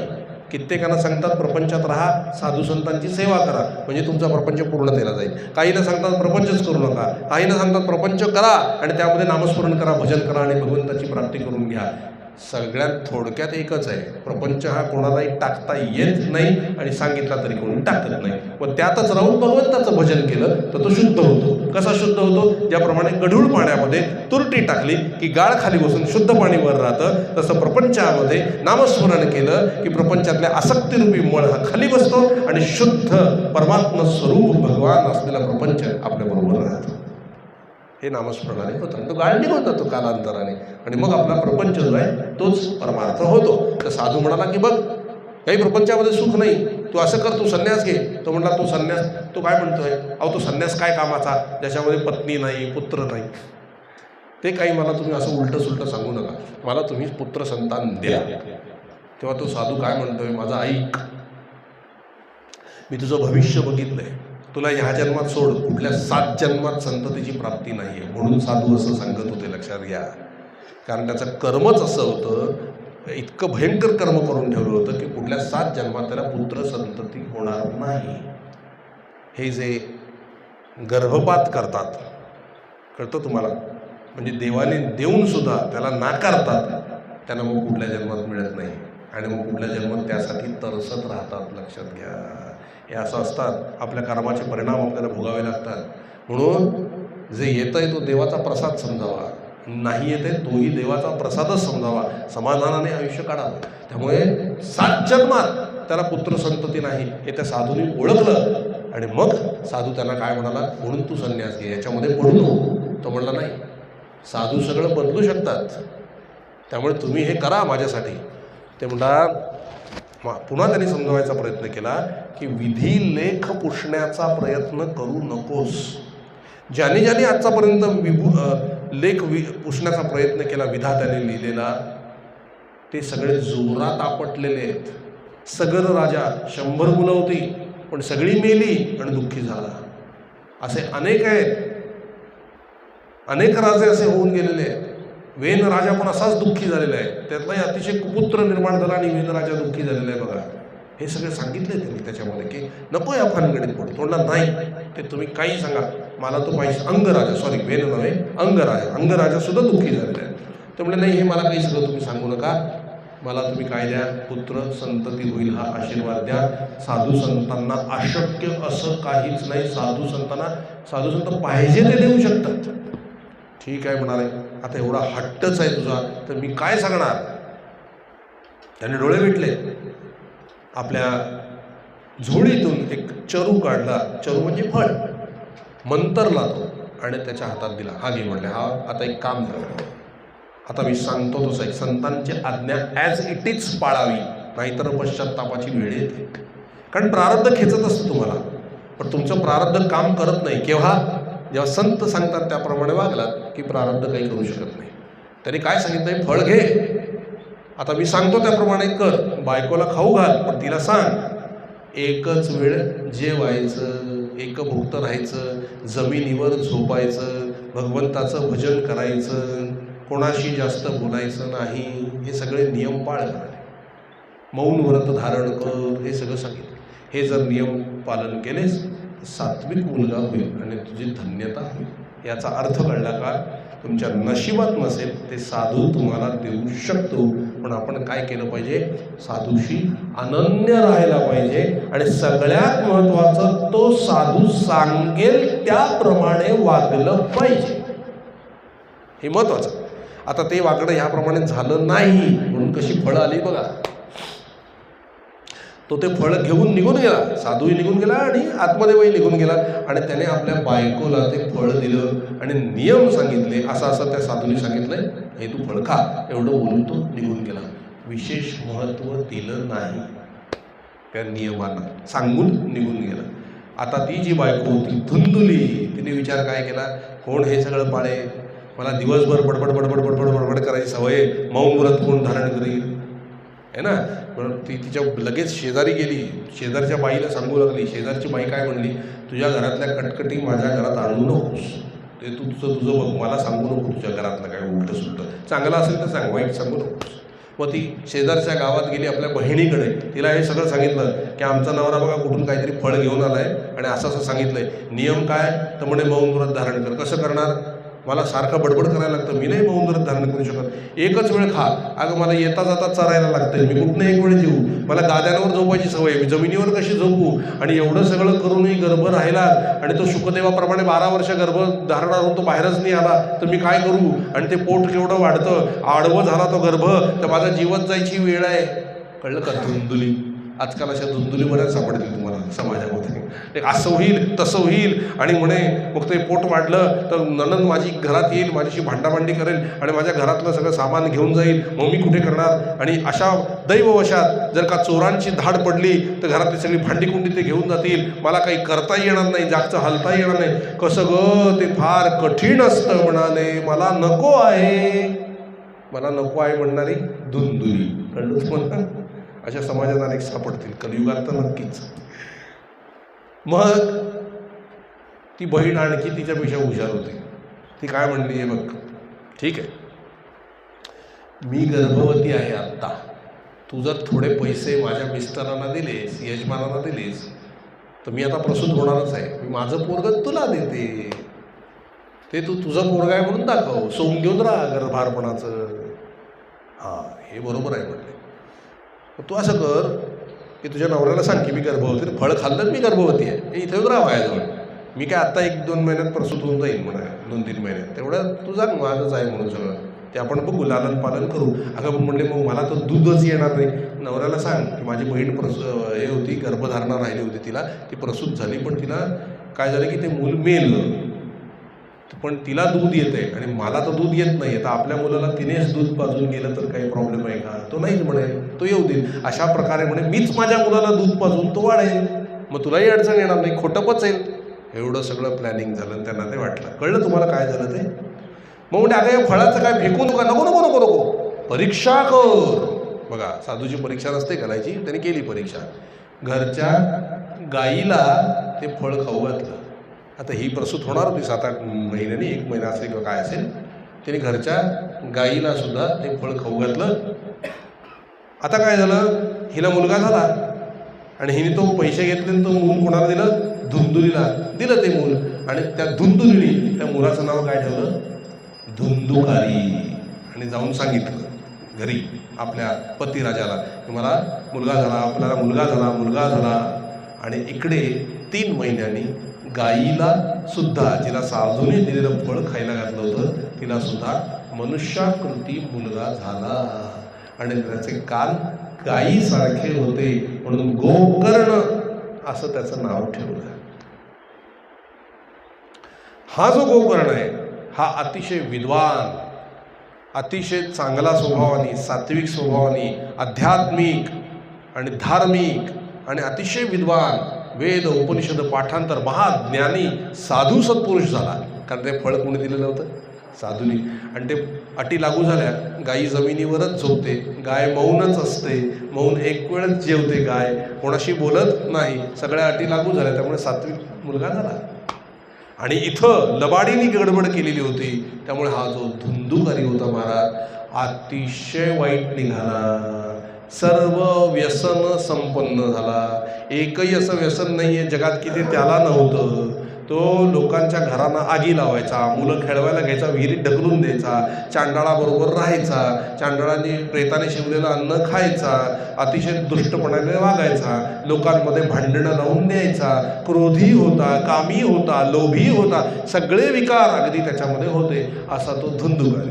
जुगाराची सवय लागलेली, पैसे तिकडे उडवायचा. एक दिवस वडिलांना म्हणाला मला धन द्या, मला खेळायचं आहे. वडिलांनी 4 गोष्टी समजावून सांगण्याचा प्रयत्न केला की बाळ असं वागू नये, आपल्या घराण्याचं नाव राहावं, असं करावं. तर त्याच्या भरपूर मारलेलं आहे वडिलांना त्यांनी. आणि सगळे पैसे हिसकावून जुगार खेळायला निघून गेला. बाप रडतोय, थाड थाड थाड थाड. जेव्हा थोबाडीत बसल्या तेव्हा त्या साधूचं बोलणं आठवलं, ज्याला संतान आहे तो सुखी होतोच असं नाही. आठवलं सगळं. आणि रडत रडत कोणाकडे आला? गोकर्णाकडे आला. गोकर्णाने सांगितलं बाबा, कोण कुणाचे वडील, कोण कुणाचा मुलगा, अनेक जन्मांपासून ही नाती बदलत आलेली असतात. मागल्या कित्येक जन्मात मी तुमचा वडील होतो, तुम्ही माझा मुलगा होता, या जन्मामध्ये तुम्ही वडील आहात, मी मुलगा आहे. कर्म धर्म संयोगाने ही नाती तयार होत असतात. आपापल्या कर्माप्रमाणे ही नाती आपल्याला मिळत असतात. या नात्यांमध्ये फार तुम्ही गुंतून राहू नका. गुंतल्यामुळे बघा काय फळं आली तुम्हाला. आता काम करा म्हणाले, सर्व संग परित्याग करून घरातून निघून जा. हे भागवत आहे ते घेऊन जा. या भागवताचं दशमस्कंधाचं पारायण करा. दशमस्कंध म्हणजे भगवान श्रीकृष्णाचं चरित्र आहे, त्याचं पारायण करा अखंड, म्हणजे तुमचा उद्धार नक्की होईल. गुरु म्हणून त्याने मुलालाच नमस्कार केला आणि तो निघून गेला घरातून. कोण? आत्मदेव. आणि त्याने जाऊन 100 पारायणं केलेली आहेत भागवताच्या दशमस्कंधाची. आणि ज्या दिवशी 100 पारायणं पूर्ण झाली, आकाशातून विमान आलं आणि त्याला चतुर्भुज रूप प्राप्त झालं. त्याला बसवलं, तो विमानातून वैकुंठाला निघून गेला. इकडे आता कोण उरलंय? धुंदुकारीची आई धुंदुली. ह्याने आला आणि तिलाही सांगितलं तुझ्या गळ्यातलं काढ, सोनं काढ, कानातलं काढ, ते दे, मला जुगार खेळायला जायचं आहे. आणि अजून पैसे काढून तयारी ठेव, नाही तर तुला इतका मारील इतका मारील इतका मारील, तुला मारून टाकेल. आणि मग ते सोनं घेऊन जाईल. तिला भीती वाटली, अतिशय भीती वाटली. आणि तिने त्याच रात्री घराच्या समोर असलेल्या विहिरीमध्ये उडी मारून जीव दिला. आई संपली, बाप संपला. गोकर्ण जो होता त्याने सगळं बघितलं, तो तीर्थयात्रा करायला निघून गेला. आता उरलाय कोण? एकटा धुंदुकारी. एकटाच उरला घरामध्ये. काही नाही, त्याची मजाच होती, आता सगळं त्याचंच मालकीचं. तो 5 वेश्यांना घेऊन घरामध्ये राहायला आला. त्या 5 वेश्यांबरोबर तो त्या घरामध्ये राहू लागलेला आहे आणि त्यांचे सगळे लाड पुरवायला लागला. सोनं चांदी नाणं सगळं अगदी पुरवायला लागला. किती दिवस पुरवणार? होतं तेवढं संपलं. मग आता कसं पुरवणार? त्यांना तर लागतं. मग तो गावागावात चोऱ्या करायला लागला, मारामाऱ्या करायला लागला, लुटारूपणाची वृत्ती त्याची झाली आणि त्याने ते धन लुटून आणून या वेश्यांवरती उडवायला सुरुवात केली. वेश्याच त्या काय म्हणल्या, ह्याने एवढं जमवलंय, ह्याला एक दिवस राजा पकडेल आणि राजाने पकडलं की राजा याला फाशी देईल आणि ते धन जे आहे ते जप्त करेल. पेक्षा आपण एक करूया, असाही त्याला राजा फाशी देणारच आहे, आपणच त्याला मारून टाकूयात आणि ते धन घेऊन दुसऱ्या परपुरुषाच्या शोधामध्ये आपण काय करूया, निघून जाऊया. हे वेश्यांची लक्षणं आहेत. त्या कधी कोणाच्या एकाच्या नसतात. 1000 ठिकाणी त्यांचं लक्ष असतं आणि पैसा त्याला प्रिय असतो. त्याप्रमाणे त्याने गोड बोलून बोलून बोलून बोलून बोलून बोलून त्या धुंदुकारीला खाटेवरती आडवं झोपवलं, त्याचे हातपाय बांधले आणि त्याच्यावर महाराज त्याचा गळा दाबून त्याला मारून टाकण्याचा प्रयत्न केला. पण तो मेला नाही म्हणून जणते निखारे आणून त्याच्या तोंडावर फेकले. तो तडफडून मेला आणि मग या 5 वेश्याचे धन घेऊन निघून गेल्या. आणि आता हा तडफडून मेला होता, कर्म काही चांगली नव्हती, पिशाच्य योनीला गेला. तो धुंदुकारी म्हणजे तुम्ही आम्ही आहोत. आपणही 5 वेश्यांचे लाड पुरवतो वाटेल तसे आणि त्या 5 वेश्या आपल्याला दगा देतात. कोण आहेत त्या 5 वेश्या?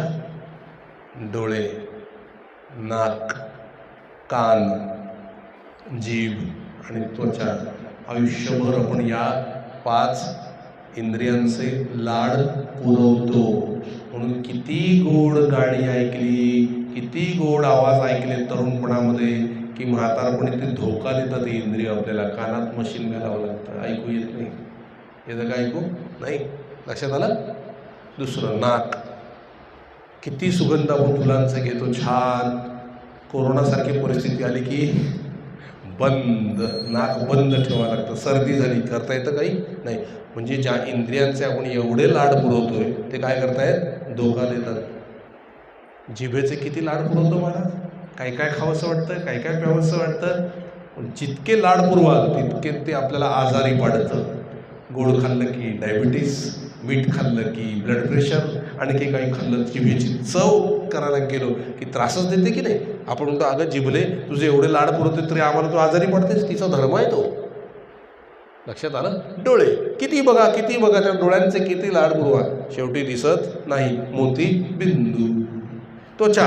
किती लाड करा महाराज त्या त्वचेचे. अमकं क्रीम लावा, तमकं क्रीम लावा, चांगल्या सुगंधी साबणाने आंघोळ करा. म्हातारं झालं की त्वचा लटकीच पडते. अगं त्वचेचे किती लाड केले, तरुण राहा की तू राहणार का ते? नाही ना. म्हणजे त्यांचा धर्म आपल्याला धोका देणं आहे. आयुष्यभर या 5 इंद्रियांच्या मागे आपण लागतो त्यांचे लाड पुरवण्यात आणि ते आपल्याला काय देतात? धोका. आहे की नाही आपण धुंदुकारी? मग आता आपल्याला धुंदुकारीपेक्षा काय व्हायचं आहे? आत्मदेव, भगवंताचं पारायण करून भगवत धामाला जायचं आहे. हा आपल्याला प्रवास करायचा आहे. हे या गोष्टीचं मर्म आहे. मग तो धुंदुकारी जो होता त्याने काही चांगली कर्म केलेली नव्हती, त्यामुळे तो पिशाच्य योनीला गेला. आणि गोकर्ण आपला तीर्थयात्रा करीत करीत करीत करीत हिंडत होता. तो फिरता फिरता फिरता फिरता आपल्या गावी आला. संध्याकाळी आला. तो घर मोडकळीस आलेलं होतं. त्याला कल्पना आली होती की सगळे गेलेले आहेत, आता घरातलं कोणी राहिलं नाही. मोडकळीस आलेलं होतं घर, म्हणून घराच्या अंगणामध्ये खाट होती. ते खाट टाकली, रात्री झोपू आणि सकाळी उठल्यावर गावकऱ्यांना भेटू म्हणून तो रात्री त्या खाटेवरती झोपला. झोपल्यानंतर उत्तर रात्री चित्र विचित्र आवाज यायला लागले. ह्याची झोप उघडली. कोण आहे म्हणून त्याने बघितलं. समोर गाय, एका वेळेला घोडा, बैल असे सगळे प्राणी त्याला दिसले. कधी पिशाच्य, कधी आणखी मोठ्या बैलाचं रूप, आणखीन कुठल्या मेंढ्याचं रूप, वेगवेगळी रूपं. आणि ती वेगवेगळी रूपं ते काहीतरी तो प्राणी सांगायचा प्रयत्न करत होता पण त्याला आवाज फुटत नव्हता. गोकर्ण हुशारच होता, महात्मा होता. त्याला कळलं हा कोणीतरी दुर्गती प्राप्त झालेला जीव आहे आणि तो काहीतरी बोलायचा प्रयत्न करतोय. म्हणून गोकर्णाने आपल्या कमंडलूतलं पाणी आपल्या हातामध्ये घेतलं, मंतरलं आणि त्याच्यावर शिंपडलं. ते शिंपडल्यामुळे त्याच्यात थोड्या पापाचं परिमार्जन झालं आणि त्याला वाणी फुटली आणि तो पिशाच्च बोलू लागला, बंध हो, मी तुझा भाऊ धुंदुकारी आहे. मी काही चांगली कर्म केली नव्हती, त्यामुळे मी या पिशाच्च योनीला गेलेलो आहे. मी अतिशय वाईट कर्म केलेली आहे, पण मला आता वायुरूप असं हे मिळालेलं आहे सूक्ष्म शरीर. मी एका जागेवर स्थिर राहू शकत नाही. मला तहान लागते, भूक लागते, पण मला प्यायलाही काय मिळत नाही, खायलाही काय मिळत नाही. वारा आला की मी इकडनं आपटून समोरच्या भिंतीवर आपटतो, इकडे आपटतो, इकडे तिकडे फेकला जातो. मला या अवस्थेत सुख नाही. वाईट कर्म केल्यानंतर कुठलं प्राप्त होतं हे बघा, शिका. ह्याच्यातनं सगळं शिकण्यासारखं आहे. म्हणून ते म्हटले मला समाधान नाही याच्यामध्ये, या योनीतून मला बाहेर काढ. 84 लाख योनीपैकी ही एक योनी आहे. अरे गोकर्ण म्हणतो, अरे तू गेलास, आई गेली, वडील गेले, हे ज्या क्षणाला मला कळलं, मी तीर्थयात्रा करता करता प्रत्येक तीर्थामध्ये तुमचं श्राद्ध घातलं तिघांचं. इतकंच नव्हे, साध्या श्राद्धाने जर मुक्ती होत नसेल तर गया श्राद्ध केल्यावर नक्कीच मुक्ती होते. म्हणून मी गयेला सुद्धा जाऊन तुझं हे श्राद्ध घातलं, तरी तुझी मुक्ती नाही झाली. बंधू, माझी पाप एवढी जास्ती आहेत, साधं शास्त्र सोड, शेकडो गया श्राद्ध घातलीस तरी माझी मुक्ती होणार नाही. इतकं माझं पाप भयंकर आहे. अरे गया श्राद्धाने ज्याची मुक्ती होत नाही त्याची मुक्ती कशानेच होत नाही बाबा, असं काय म्हणतोयस? शास्त्र सिद्धांत आहे. असेल म्हणाला, पण मी तुला सांगतो, शेकडो गया श्राद्ध घातलीस तरी माझी मुक्ती होणार नाही. इतकी माझी पाप भयंकर आहे. आणि म्हणले काय करावं ते काय माहीत नाही, काहीतरी उपाय काढ बंधो. मला काय या यातना सहन होत नाही, यात काही मला समाधान नाही. तू कृपा कर आणि काहीतरी उपाय काढ. ठीक आहे म्हणले, तू आता जा, मी झोपतोय. सकाळ झाली की मी सगळ्या गावकऱ्यांना भेटतो, सगळ्या पंडित मला भेटायला येतील आणि त्यांच्यासमोर हा प्रश्न मांडतो, त्याच्यातून नक्की आपल्याला उपाय कळेल. ठीक आहे. झोपला तो रात्री. गावात कळलं गोकर्णाला आहे. पण सगळे महात्मा आला म्हणून त्याच्या भेटीला आले आणि अनेक पंडित लोक देखील त्याच्या भेटीला आले. आल्यानंतर सगळ्यांनी पोथ्या उघडल्या. गोकर्णाने रात्री घडलेली घटना सांगितली. सगळ्या पंडितांना सांगितलं की उपाय काढा. सगळे सकाळी 7 वाजेपासून पोथ्या धुंडाळत बसले होते. काय उपाय आहे का. दुपारी 1 वाजला आणि सगळ्यांनी आपापल्या पोथ्या बंद केल्या आणि एकमुखाने निर्णय दिला, गोकर्णा, ज्याची गया श्राद्धाने मुक्ती होत नाही त्याची मुक्ती कशानेच होत नाही. सगळ्या शास्त्रांनी धुंडाळून पाहिली, एकही उपाय नाही. गोकर्णाचा चेहरा उतरला. तो जाणूनच होता आहे. तिथे एक वृद्ध ब्राह्मण बसला होता. तो काय म्हणला, गोकर्णा, असं निराश नको होऊस. तू स्वतः ज्ञानी आहेस, तुला मंत्रसिद्धी आहे. हे बघ, या सर्व जगताचा साक्षी भगवान सूर्य नारायण आहे. त्याच्या समोरच जगातली सगळी कार्य चालतात. त्यामुळे कुठल्या प्रश्नाचं उत्तर कुठे आहे हे सूर्यनारायण भगवंताला माहिती आहे. आणि तुझ्याकडे मंत्रसामर्थ्य आहे. तू तुझ्याकडे असलेल्या मंत्रसामर्थ्याने सूर्यदेवाची गती थांबवू शकतोस. त्याची गती थांबवून त्याला विचार, तो तुला उपाय नक्की सांगेल. हा म्हणले हे आहे. मग त्यांनी मंत्र म्हटला आणि सूर्यदेवाची गती थांबवली. सूर्यदेव थांबले आणि गोकर्णाला म्हणले, गोकर्णा, अरे काय हवं आहे तुला? त्याने घडलेली घटना सांगितली आणि म्हणले कुठलाच उपाय नाही आहे म्हणून मी निराश झालो. सूर्यदेव हसले. उपाय आहे गोकर्णा. म्हणले काय? सोपा आहे. हे बघ म्हणले, साधी श्राद्ध घालून सगळ्यांचे उद्धार व्हायलाच पाहिजे, मुक्ती व्हायलाच पाहिजे. ज्यांची मुक्ती साधी श्राद्ध घालून होत नाही त्यांची मुक्ती गया श्राद्धाने होते, हे नक्की. गया श्राद्ध घालून सुद्धा ज्याची मुक्ती होत नाही त्याची मुक्ती कशानेच होत नाही, हेही सत्य आहे. पण यावरचं सत्य आहे की हजारो, करोडो, शेकडो गया श्राद्ध घालून सुद्धा ज्याची मुक्ती होत नाही त्याची मुक्ती एक श्रीमद भागवत सप्ताह केल्याने होते.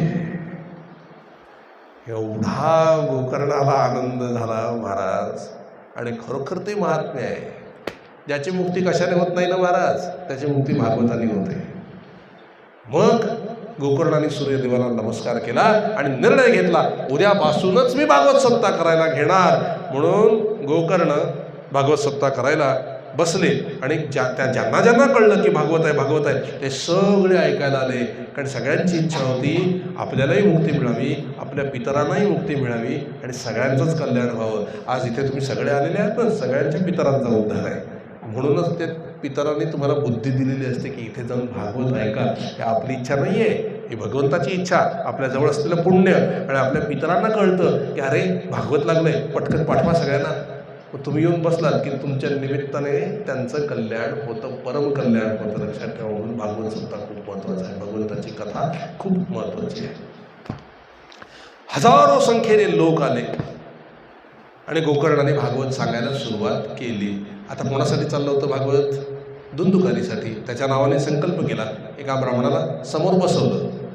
आता तो धुंदुकारी तिथे आला भागवत ऐकायला, कारण त्याला उद्धार करून घ्यायचा होता. पण त्याला बसायला जागाच नाही, कारण वारा आला की उडून जायचा तो. भागवत कथा कशी ऐकणार?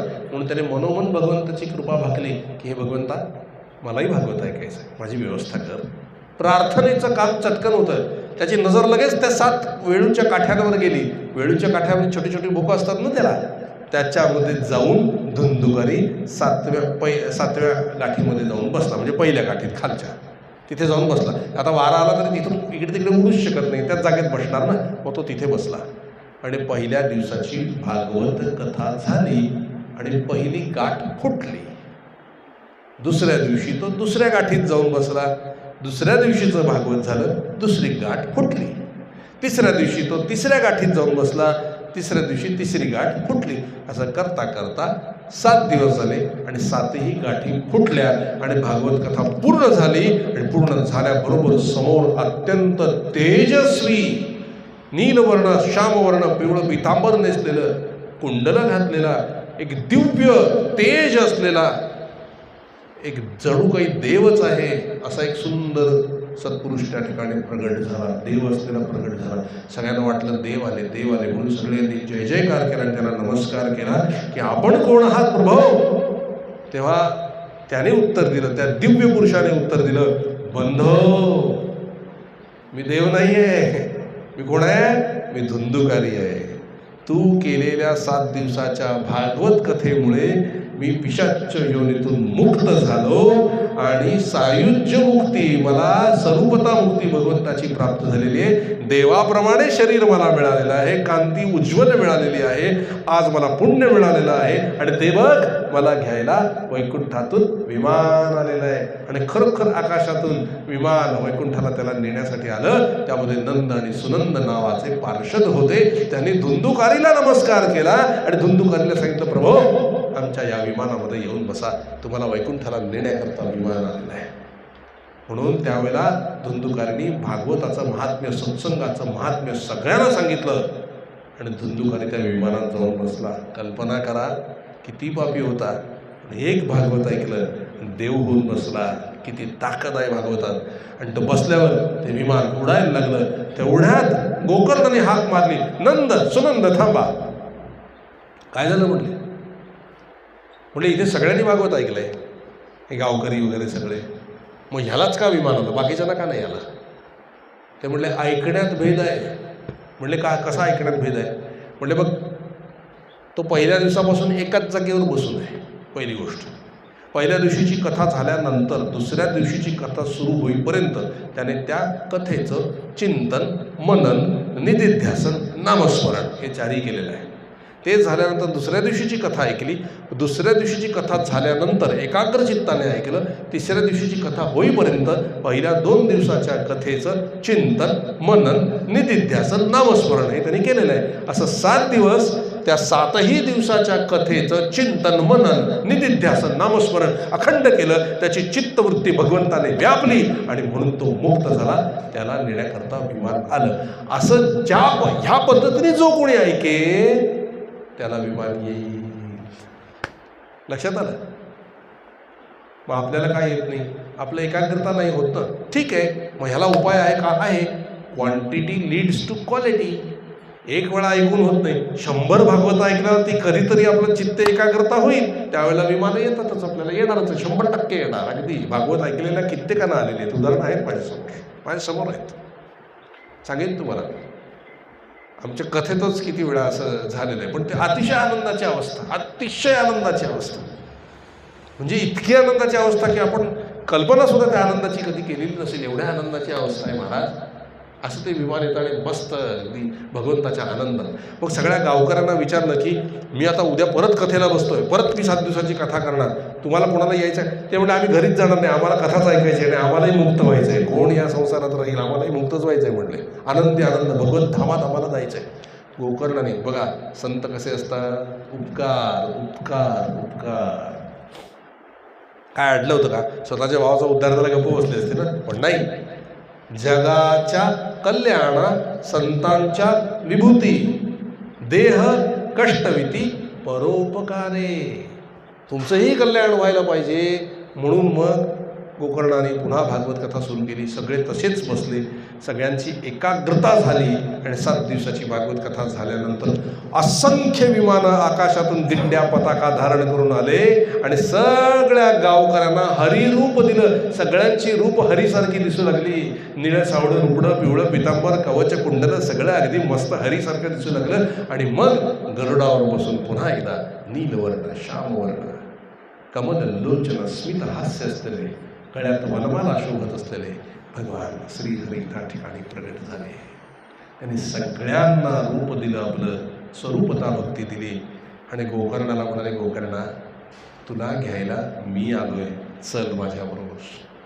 त्याने प्रश्न टाकला, भगवान सगळ्यांना हरिरूप दिलं, मला का नाही दिलं? अरे तुला माझं रूप दिलं तर मी पूजा कोणाची करायची?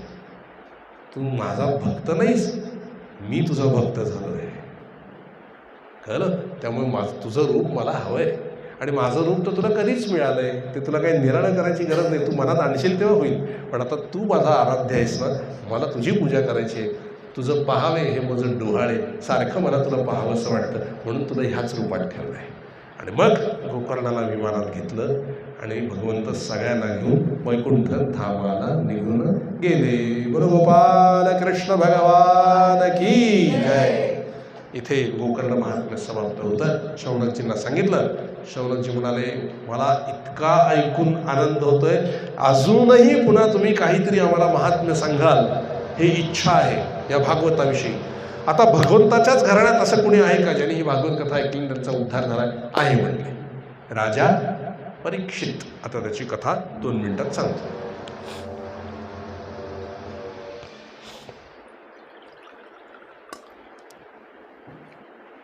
श्रीराम.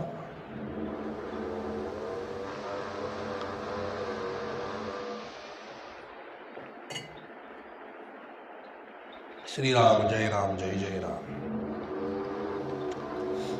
शौनकजींना सूतजींनी कथा सांगायला सुरुवात केली. महाभारतीय युद्ध झालं, कौरव सगळे मारले गेले, पांडव दिग्विजयी झाले, राज्य केलं त्यांनी पुष्कळ आणि स्वर्गारोहणाला गेले. भगवान श्रीकृष्णांनी धाम सोडलेलं होतं. भगवान श्रीकृष्णांनी ज्यावेळेला धाम सोडलं तेव्हा सोडताना त्यांनी उद्धवाला बोलवलं होतं. सर्व देव आले होते भगवान श्रीकृष्णाचं दर्शन घ्यायला आणि वरती भगवंताचं वैकुंठाला जाणारं विमान पण आलेलं होतं आणि भगवान श्रीकृष्ण त्या झाडाखाली बसलेले होते वृंदावनात आणि उद्धवाला बोलवलं. उद्धवाने प्रश्न केला की भगवन, आता तर सगळे उद्धरून गेले, कारण तुम्ही होतात, तुम्ही समोर आहे, त्यामुळे सगळ्यांचा उद्धार झाला हे खरं, तुम्ही नसताना उद्धार कसा होणार? तेव्हा भगवान म्हणाले, 2 गोष्टींनी उद्धार होईल. एक, जो माझं अखंड नाम घेईल त्याचा उद्धार होणारच आहे, प्रश्नच नाही. आणि जो म्हणाले माझ्या कथा ऐकेल आणि माझ्या कथा गाईल, निश्चितच त्याची मुक्ती होईल आणि तो माझ्या भगवत धामाला येईल.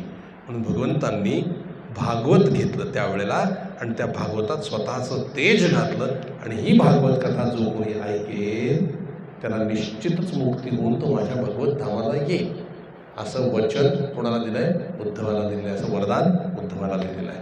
ही घटना आहे. मग हे सगळे निघून गेल्यानंतर भगवंतांनी ही अगदी वैकुंठाला ते निघून गेल्यानंतर जे कलियुग सुरू झालं, त्या कलियुगामध्ये ते राज्य कोणाला मिळालं? अर्जुनाचा जो नातू राजा परीक्षित, तो राज्यावरती बसला. ह्या परीक्षिताची गोष्ट अशी आहे, त्याच्या आईचं नाव उत्तरा आणि वडिलांचं नाव अभिमन्यू आपल्याला माहिती आहे. आईच्या गर्भात, उत्तरेच्या गर्भामध्ये हा राजा परीक्षित असताना ह्या मूर्ख अश्वत्थाम्याने ब्रह्मास्त्र सोडलं होतं, तो गर्भ नष्ट करण्याकरता. ते गर्भाच्या दिशेने ज्या वेळेला ब्रह्मास्त्र यायला लागलं, तेव्हा भगवान श्रीहरी म्हणजे भगवान श्रीकृष्ण अंगठ्या एवढं रूप त्यांनी धारण केलं आणि ते गर्भात शिरले. आणि त्या गर्भावरती येणारा जो ब्रह्मास्त्र होता, त्या ब्रह्मास्त्राशी एकटे युद्ध करत राहिले. आणि त्यांचं सुदर्शन त्या बाळाचं संरक्षण करत होतं. त्या अंगठ्या एवढ्या शिशूनी माझं संरक्षण केलं, हे त्या गर्भाने म्हणजे परीक्षिताने लक्षात ठेवलं होतं की हां, हे माझं रक्षण करते. आणि सुदर्शनाने रक्षण केलं आणि ब्रह्मास्त्र नाहीसं झालं. आणि तो अंगठ्या एवढा शिशू म्हणजे भगवान श्रीकृष्ण पण नाहीसे झाले आणि सुदर्शन अंतर्धान पावलं आणि तो मुलगा वाचला. म्हणजे मेलेला होता तो पुन्हा जिवंत झाला असं म्हणतात. त्याने ते लक्षात राहिलं. गर्भात सुद्धा त्याची परीक्षा झाली, तो परीक्षित म्हणून परीक्षित हे त्याचं नाव ठरलं. आणि त्याला राज्य दिलं, त्याला राज्यावर बसवलं. सारखं त्याला असं वाटायचं राज्य करीत असताना पण की कोण होता तो शिशू ज्याने माझं रक्षण केलं? कोण होता तो शिशू? इतकं दिव्य तेज, दिव्य कांती, झळकणारा अगदी छान कोण होतं? कोण? अट्रॅक्शन वाटायचं त्याला, अगदी छान वाटायचं कोण होतं. त्याला ते उत्तर मिळत नव्हतं मला आयुष्यभर. एक दिवस असंच राज्य करीत असताना संध्याकाळी सकाळी जरा एक दिवस शिकारीला तो निघाला. शिकार कराविषयी त्याला वाटायला लागली, शिकारीला म्हणून निघाला. संध्याकाळपर्यंत त्याला काही शिकार मिळाली नाही. एकदा त्या शिकारीला असाच गेलेला असताना दुपार झाली, संध्याकाळ होत आली, शिकार मिळाली नाही. पण एक दृश्य त्याने पाहिलं. एक काळा कुट्ट मनुष्य, तिथे एक गाय होती आणि एक बैल होता. त्या गायीला लाथांनी मारत होता आणि त्या बैलाच्या अंगावर सोटे मारत होता. त्या बैलाचे 3 पाय त्यांनी तोडले. त्या गायीच्या डोळ्यातून सारख्या अश्रुधारा वाहू लागल्या आणि ती मदतीसाठी हाक मारू लागली कोणाला तरी. तेवढ्यात राजा परीक्षित तिथे पोहोचला. त्याने ते दृश्य पाहिलं. आपल्या धनुष्य आणि बाण काढलं आणि त्या काळ्या कुट्ट पुरुषाला तो म्हणाला, सावधान, मागे हो. गाईला आणि बैलाला कशा करता मारतोस? तुझा समाचार मी जरा नंतर घेतो, जरा इथे थांब. राजा परीक्षित खाली उतरला रथातून, बैलाकडे गेला, गायीकडे गेला. गाईला विचारलं, तू का रडतेस? तू कोण आहेस? गाय म्हणाली, मी पृथ्वी आहे आणि हा बैल म्हणजे वृषभ म्हणजे माझा मुलगा धर्म आहे. आणि ह्या काळा कुट्ट पुरुष जो बघतोस हा कली आहे, कलियुग. ह्याने धर्माचे 4 जे पाय असतात त्यातले 3 तोडलेले. धर्माचे 4 पाय कोणते महाराज? सत्य, तप, दया आणि पवित्रता आणि दान. दान आणि पवित्रता हे एकत्र येतं. सत्य, तप, दान म्हणजे दया आणि पवित्रता असे 4 पाय आहेत धर्माचे. आणि 3 मोडले. आता कुठला पाय शिल्लक ठेवलाय? सत्य. कलियुगामध्ये कोणीतरी सत्य बोलणारी माणसं आहेत आजही. त्यांच्या जोरावर ही पृथ्वी उभी आहे, नाही तर ही कधीच पाण्यात गेली असती. बघताय ना तुम्ही काय चाललंय? हे कोणाच्या जे मोजके हाताच्या बोटावर मोजले इतके सत्य बोलणारी संत मंडळी आहेत ना, त्या संतांच्याच कृपेने ही पृथ्वी टिकून आहे. मग हे बघा, सत्ययुगामध्ये 4ही पाय होते धर्माला. सत्य, तप, दान आणि पवित्रता हे 4ही पाय होते. त्रेतायुगामध्ये 1 पाय कमी झाला, तो म्हणजे पवित्रता. सीता मातेवर संशय घेतला ना, पवित्रता हा पाय मोडला. द्वापर युगामध्ये क्रूरता वाढली. सगळ्यांनी मिळून एकुलत्या एका छोट्या पुतळ्याला संपवलं, तिथे क्रूरता वाढली, दया नाहीशी झाली. राहिलं काय? सत्य. दान कोणी करतच नाही आहे, त्यामुळे दानाचा प्रश्नच येत नाही आहे. सत्य, तप, दान आणि पवित्रता. म्हणून आता फक्त सत्य शिल्लक आहे. मग राजा परीक्षिताने काय केलं? 4ही पाय धर्माला जोडून दिले. तप पण जोडलंय, दया पण जोडली, दान पण जोडले, पवित्रता पण जोडले, जोडून दिले. 4ही पाय जोडून दिले. त्याच्यावरती तो धर्म उभा राहिला. धर्म या 4ही गोष्टींवर उभा आहे. गाईला सांगितलं तू आता काळजी करू नकोस, तो तुझ्या मुलाला घेऊन जा, ह्याला मी बघतो असं म्हणून गाईने त्याला धन्यवाद दिले राजा परीक्षिताला आणि आपल्या मुलाला धर्माला घेऊन ती तिथून निघून गेली. आता राजा परीक्षित वळला त्या कलियुगाकडे. काय रे म्हणाले, कोणाच्या परवानगीने इथं आलास? ते म्हणले, महाराज आता माझं युग सुरू झालंय. जसं सत्ययुगात सत्ययुग चालतं, त्रेतायुगात त्रेतायुग चालतं, जसं द्वापरयुगात द्वापरयुग चालतं, तसं आता माझं कलियुग सुरू झालंय म्हणून मी आलोय. अरे पण परवानगी कोणी दिली? म्हणजे भगवान तुम्ही मला मारू शकता, निश्चित मारू शकता, तुम्ही म्हटल्याशिवाय मला येताच येणार नाही, पण तुम्ही न्यायी आहात, राजा आहात, तुम्ही सगळ्यांवर न्याय करता, त्यामुळे आता माझं युग सुरू झालं आहे म्हणताना मला येऊ द्यायला पाहिजे. तुम्ही न्यायपुरस्पर जसा न्याय करता तसं मला येऊ दिलं पाहिजे, कारण माझी वेळ सुरू झाली आहे. जोपर्यंत भगवान श्रीकृष्ण या पृथ्वीवर होते तोपर्यंत मला येता नाही आलं, पण आता भगवान नाही आहेत म्हटलं ते मी येणार, माझा काळ सुरू झाला.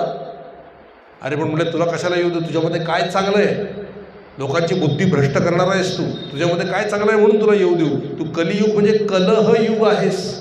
या युगामध्ये सगळीकडे कलह माजतील तुझ्यामुळे, लोक खोटं बोलायला लागतील तुझ्यामुळे, लोक मारामाऱ्या करायला लागतील तुझ्यामुळे. काय तुला प्रवेश देऊ मी, कशासाठी येऊ देऊ तुला? काय झालं होतं बघा, मी सांगतो. याच द्वापर युगामध्ये राज्य चाललं होतं पांडवांचं. युधिष्ठिर बसले होते राज्यावर, भगवान श्रीकृष्णही तिथे होते. तेव्हा त्यांच्या दरबारामध्ये एक तक्रार आली. दोन जण भांडत होते, कधी भांडणं होत नव्हती त्यांच्या काळामध्ये, पण यावेळेला भांडणं झाली. ते दोन्ही तक्रार करायला आले. काय तक्रार होती? दोन्ही शेतकरी. पहिला शेतकरी काय म्हणला, अहो म्हणले 2 दिवसापूर्वी हे शेत मी समोरच्याला विकलेलं आहे आणि आता विकल्यानंतर त्याच्यामध्ये धनाची पेटी सापडली आहे, सोन्याची नाणी सापडली आहेत, तर ती त्याने घ्यायला पाहिजेत ना, मी ज्याला विकली आहेत त्याने. तो म्हणतो नाही, शेत आधी तुझं होतं, ही पेटी आधीपासून तुझ्याकडे होती, त्यामुळे हे तूच घे. मी कसं ठेवणार, मी शेत विकलं, विकल्यानंतर जे काय ते त्याचं आहे ना, मग ते त्याने घ्यायला पाहिजेत. ही भांडणं. ते युधिष्ठिर कृष्णाकडे बघतो. कृष्ण म्हणजे काळजी करू नकोस, 15 दिवसांनी कलियुग येणार आहे, उलटं होणार बघ म्हणले तू. तर त्यांनी 15 दिवसासाठी तो प्रलंबित ठेवला तो न्याय. 15 दिवसांनी पुन्हा जाऊ गेले. म्हटले आता सांगा. अहो म्हटले मी माझं शेत होतं, ते माझ्या शेतामध्ये इतक्या दिवसापासून पेटी पडलेली होती, म्हणजे ती माझी झाली. तर म्हटलं अहो त्यांनी शेत विकलं आहे ना, मग ते माझं झालं. आता माझ्यावरनं भांडायला लागली. कलियुगाची सुरुवात. कळलं? तो न्याय दिला असेल काय जो द्यायचा, पण भगवंताने हे सांगितलं, कलियुगामध्ये सगळं म्हणतील, काय म्हणतील, माझं माझं माझं माझं, आणि माझं माझं म्हणून काही होत नाही.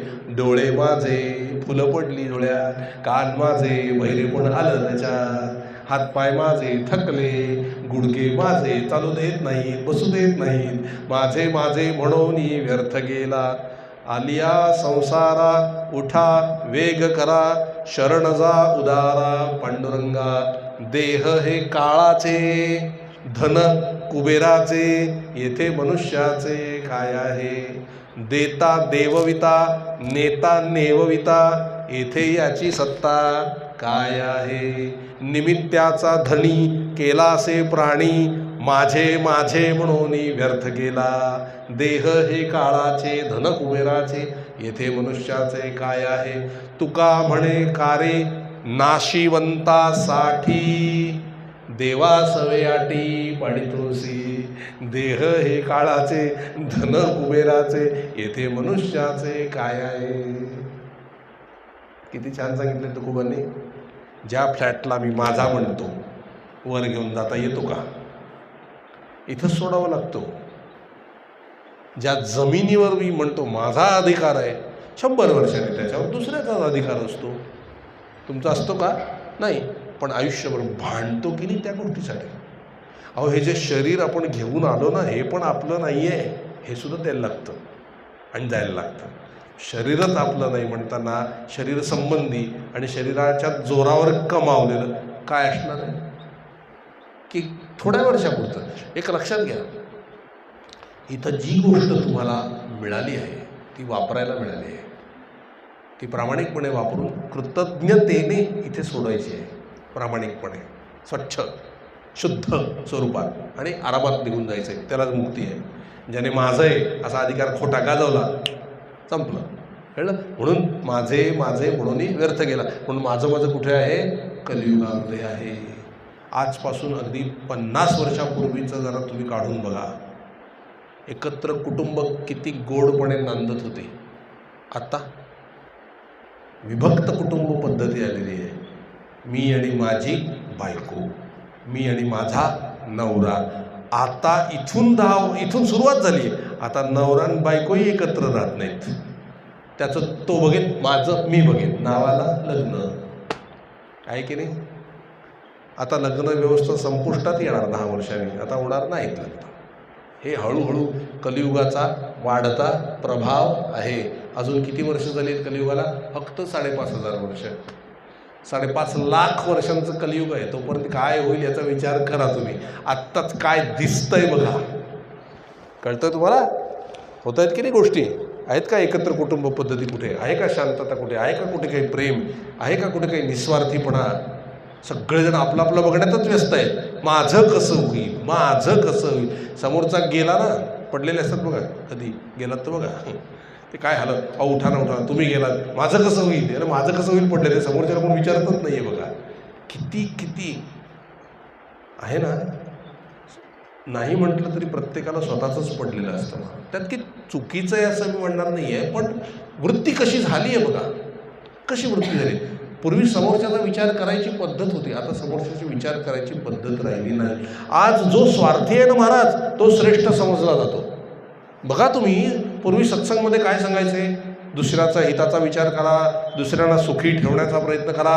आत्ताच्या नवीन जी लोक आलेत ना सत्संग करायला, ती काय सांगतात? स्वतःला खुश ठेवा, स्वतःच्या आनंदाचं बघा, तुम्ही स्वतः आनंदी राहिला तर दुसऱ्याला आनंदी ठेवू शकाल. आले ना उलटं सुलटं सगळं. ही कलियुगाची शिकवण आहे. हे कलियुगाची शिकवण आहे महाराज. म्हणून सावधान, अतिशय सावधान. अशा वेळेला आपल्याला आपले जुने ग्रंथच कामाला येणार आहेत. भागवत, रामायण, महाभारत, हे सगळे ग्रंथ कामाला येणार आहेत. कारण ग्रंथ आधी जे होते तेच आत्ता आहेत, तेच पुढे राहणार आहेत. सांगणारे आपलं मिक्स करून सांगतात महाराज. त्या पद्धतीने जो सांगेल त्याचंच ऐकावं. हे कदाचित आजकालच्या युगाला फिट बसणार नाही, पण खरं सत्य तेच आहे. मार्ग तोच आहे, त्याला दुसरा मार्ग नाही महाराज. झालं. असे हे सगळं स्वार्थी हे आहे, संसार आहे. पण तो त्यांनी कलियुगाला विचारलं, तुझ्यामध्ये काय चांगलं आहे, काय म्हणून मी तुला ठेवून घेऊ? तेव्हा कलियुग म्हणला, माझ्याकडे 99 दोष असले, एक गुण आहे. म्हणले काय? म्हणले सत्ययुगामध्ये करोडो वर्ष तप करावं लागत होतं, तेव्हा भगवंताची प्राप्ती होत होती. त्रेतायुगामध्ये ध्यान करावं लागत होतं, ध्यान आणि नामस्मरण, तेव्हा म्हणाले लाखो वर्ष ध्यान केल्यावर भगवंताची प्राप्ती व्हायची. द्वापरयुगामध्ये पूजनाने अर्चनाने हजारो वर्ष लागत होती देवाची प्राप्ती व्हायला. कलियुगामध्ये केवळ नामसंकीर्तनाने 10 ते 12 वर्षातच भगवंताची प्राप्ती होते. हे माझं वैशिष्ट्य आहे. हे सत्य आहे का? हो. प्रमाण 13 कोटी जप केलेलं असताना रामाचं दर्शन होतं. समर्थांना झालेलं आहे, समर्थांनी सांगितलं आहे, ज्यांनी 13 कोटी जप मनापासून केले त्यांना रामाचं दर्शन झालेलं आहे. आता 13 कोटी म्हणजे किती? रोज 10 ते 12 तास जर आपण जप करतो, असे 12 वर्ष केले, 13 वर्ष केले की 13 कोटी जप पूर्ण होतो. म्हणजे आहे ना, 13 वर्षात 12 वर्षात देवाचं दर्शन 13 कोटी जप केल्यानंतर. म्हणजे तो जे सांगतोय ते बरोबर आहे की कलियुगामध्ये केवळ नामसंकीर्तनाने भगवंताची प्राप्ती होऊ शकते. हे माझं वैशिष्ट्य आहे म्हणला. मग राजा परीक्षित विचारात पडला की अरे हो, हे सगळं बरोबर आहे, हे होऊ शकतंय, मी ह्याला राहायला ठिकाण दिलं पाहिजे. आता राहायला ठिकाण दिलं पाहिजे म्हणजे काय काय द्यावं त्याला? चांगलं ठिकाणं देता कामा नाही, जरा गडबड ठिकाणं दिली पाहिजे त्याला, नाही तर हा मग गडबड करेल सगळी. म्हणून त्याला काय सांगितलं माहिती आहे? जिथं जुगार खेळला जातो हे कली, तू तिथे राहा. पहिलं ठिकाण, दुसरं ठिकाण. ज्या ठिकाणी व्यभिचार होतो त्या ठिकाणी हे कली तू जाऊन राहा. जुगार, व्यभिचार. जिथे हिंसा होते त्या ठिकाणी तू जाऊन राहा, आणि ज्या ठिकाणी असत्य बोललं जातं त्या ठिकाणी तू जाऊन राहा. 4 ठिकाणी मिळाली त्याला. असत्य भाषण, जुगार, व्यभिचार आणि हिंसा 4 ठिकाणं मिळाली. या 4ही ठिकाणी आहेत बघा कली. असत्य बोललं की भांडणं होतात, जुगार खेळलं की भांडणं होतात, व्यभिचार केलं की भांडणं होतात, आणि हिंसेमध्ये तो प्रश्न नाही. मूर्तिमंत कली आहे. कलियुग काय म्हणतो, राजन हा काही न्याय आहे का? तू सगळे वाईटच ठिकाणे मला दिलीस, एक तरी चांगलं ठिकाण दे की मला. चल ठीक आहे, 4 ठिकाणी मी राहतोच आहे, एक ठिकाण चांगलं दे मला. राजाने विचार केला, ठीक आहे म्हणजे एक तरी याला चांगलं ठिकाण द्यायला पाहिजे. राजा म्हणाला, ठीक आहे, सुवर्ण म्हणजे धन, हे तुला ठिकाण घे. कलियुगाला बरं वाटलं, हे एक तरी चांगलं ठिकाण मिळालं. या 5 ठिकाणी कली राहतो महाराज. चार्जिंग संपलंय, लावून घ्या, तो 5 मिनिटाचं राहिलंय.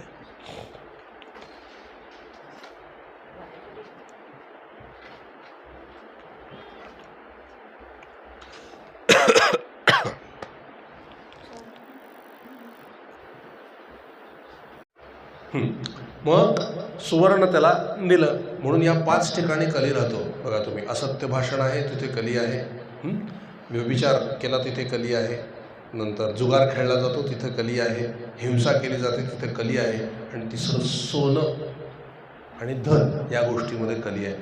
आत्ताची जी भांडणं आहेत ना, ही सोन्यावरनं आणि पैशावरनंच आहेत, प्रॉपर्टीवरूनच आहेत. कारण त्याच्यामध्ये काय आहे महाराज, कली. म्हणून वारकरी संप्रदायामध्ये जेव्हा गळ्यात माळ घातली जाते तेव्हा या 5 गोष्टी सांगितल्या जातात की वर्ज्य आहेत. मद्यपान आणि मांसाहार हे पण एक त्यातलं ठिकाण आहे.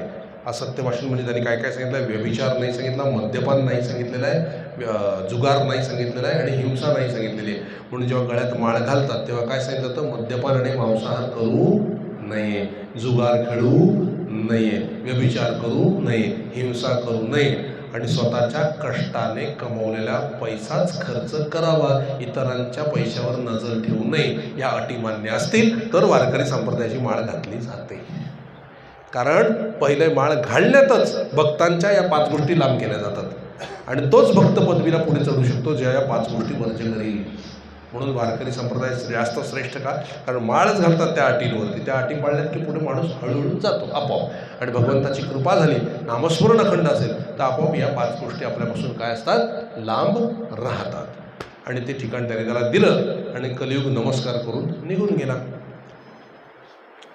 आता निघून गेल्यानंतर, आता कथा थोडी मोठी आहे, आता आपली वेळ संपली आहे, ते काय होतं पुढे ते आता मी तुम्हाला उद्याच्या प्रवचनामध्ये सांगेन. आज झालेली सेवा सद्गुरुचरणी समर्पित करतो आणि येथेच काही काल विरमतो. जानकी जीवन स्मरण, जय जय राम, विठाला विठाला विठाला विठाला विठाला विठाला विठाला विठाला विठाला. पुंडलिकावरती हरी विठ्ठल श्री ज्ञानदेव तुकाराम पंढरीनाथ महाराज की जय, सद्गुरुनाथ महाराज की जय. जय जय रघुवीर समर्थ श्री अनंत कोटी ब्रह्मांड नायक राजाधिराज सच्चिदानंद सद्गुरु श्री ब्रह्मचैतन्य महाराज की जय. श्री ब्रह्मानंद महाराज की जय. जय जय रघुवीर समर्थ. राधे राधे. आरतीची तयारी करा. श्रीराम समर्थ. जय जय भगवंता गुणवंता, जय श्री कमलाकांता, जय जय भगवंता.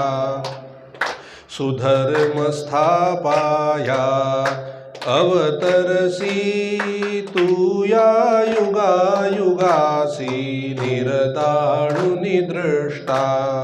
निज भक्ता होशी मुक्तीचा दाता, जय जय भगवंता. बोधामृत द्याया जनते ते, निर्मियसी संता ते. सात्विक भक्तीने त्वत्पद धरिता, होशी मग आकळिता. जय जय भगवंता. ओवाळितो तुझला प्रेमाने, श्रद्धायुक्त मनाने. भक्ता कल्पतरू तू वसता, मग मनी कसली चिंता. जय जय भगवंता. क्षीरसागर वासी प्रभु असशी लक्ष्मी उभी चरणाशी अनंत नामानी निज भक्ता दाविसी रूप अनंता जय जय भगवंता गुणवंता जय श्री कमला कांता जय जय भगवंता गोपाल कृष्ण भगवान की जय सद्गुरुनाथ महाराज की जय जय जय रघुवीर समर्थ राधे राधे राधे राधे राधे राधे हरे कृष्ण जय सिया राम राधे राधे।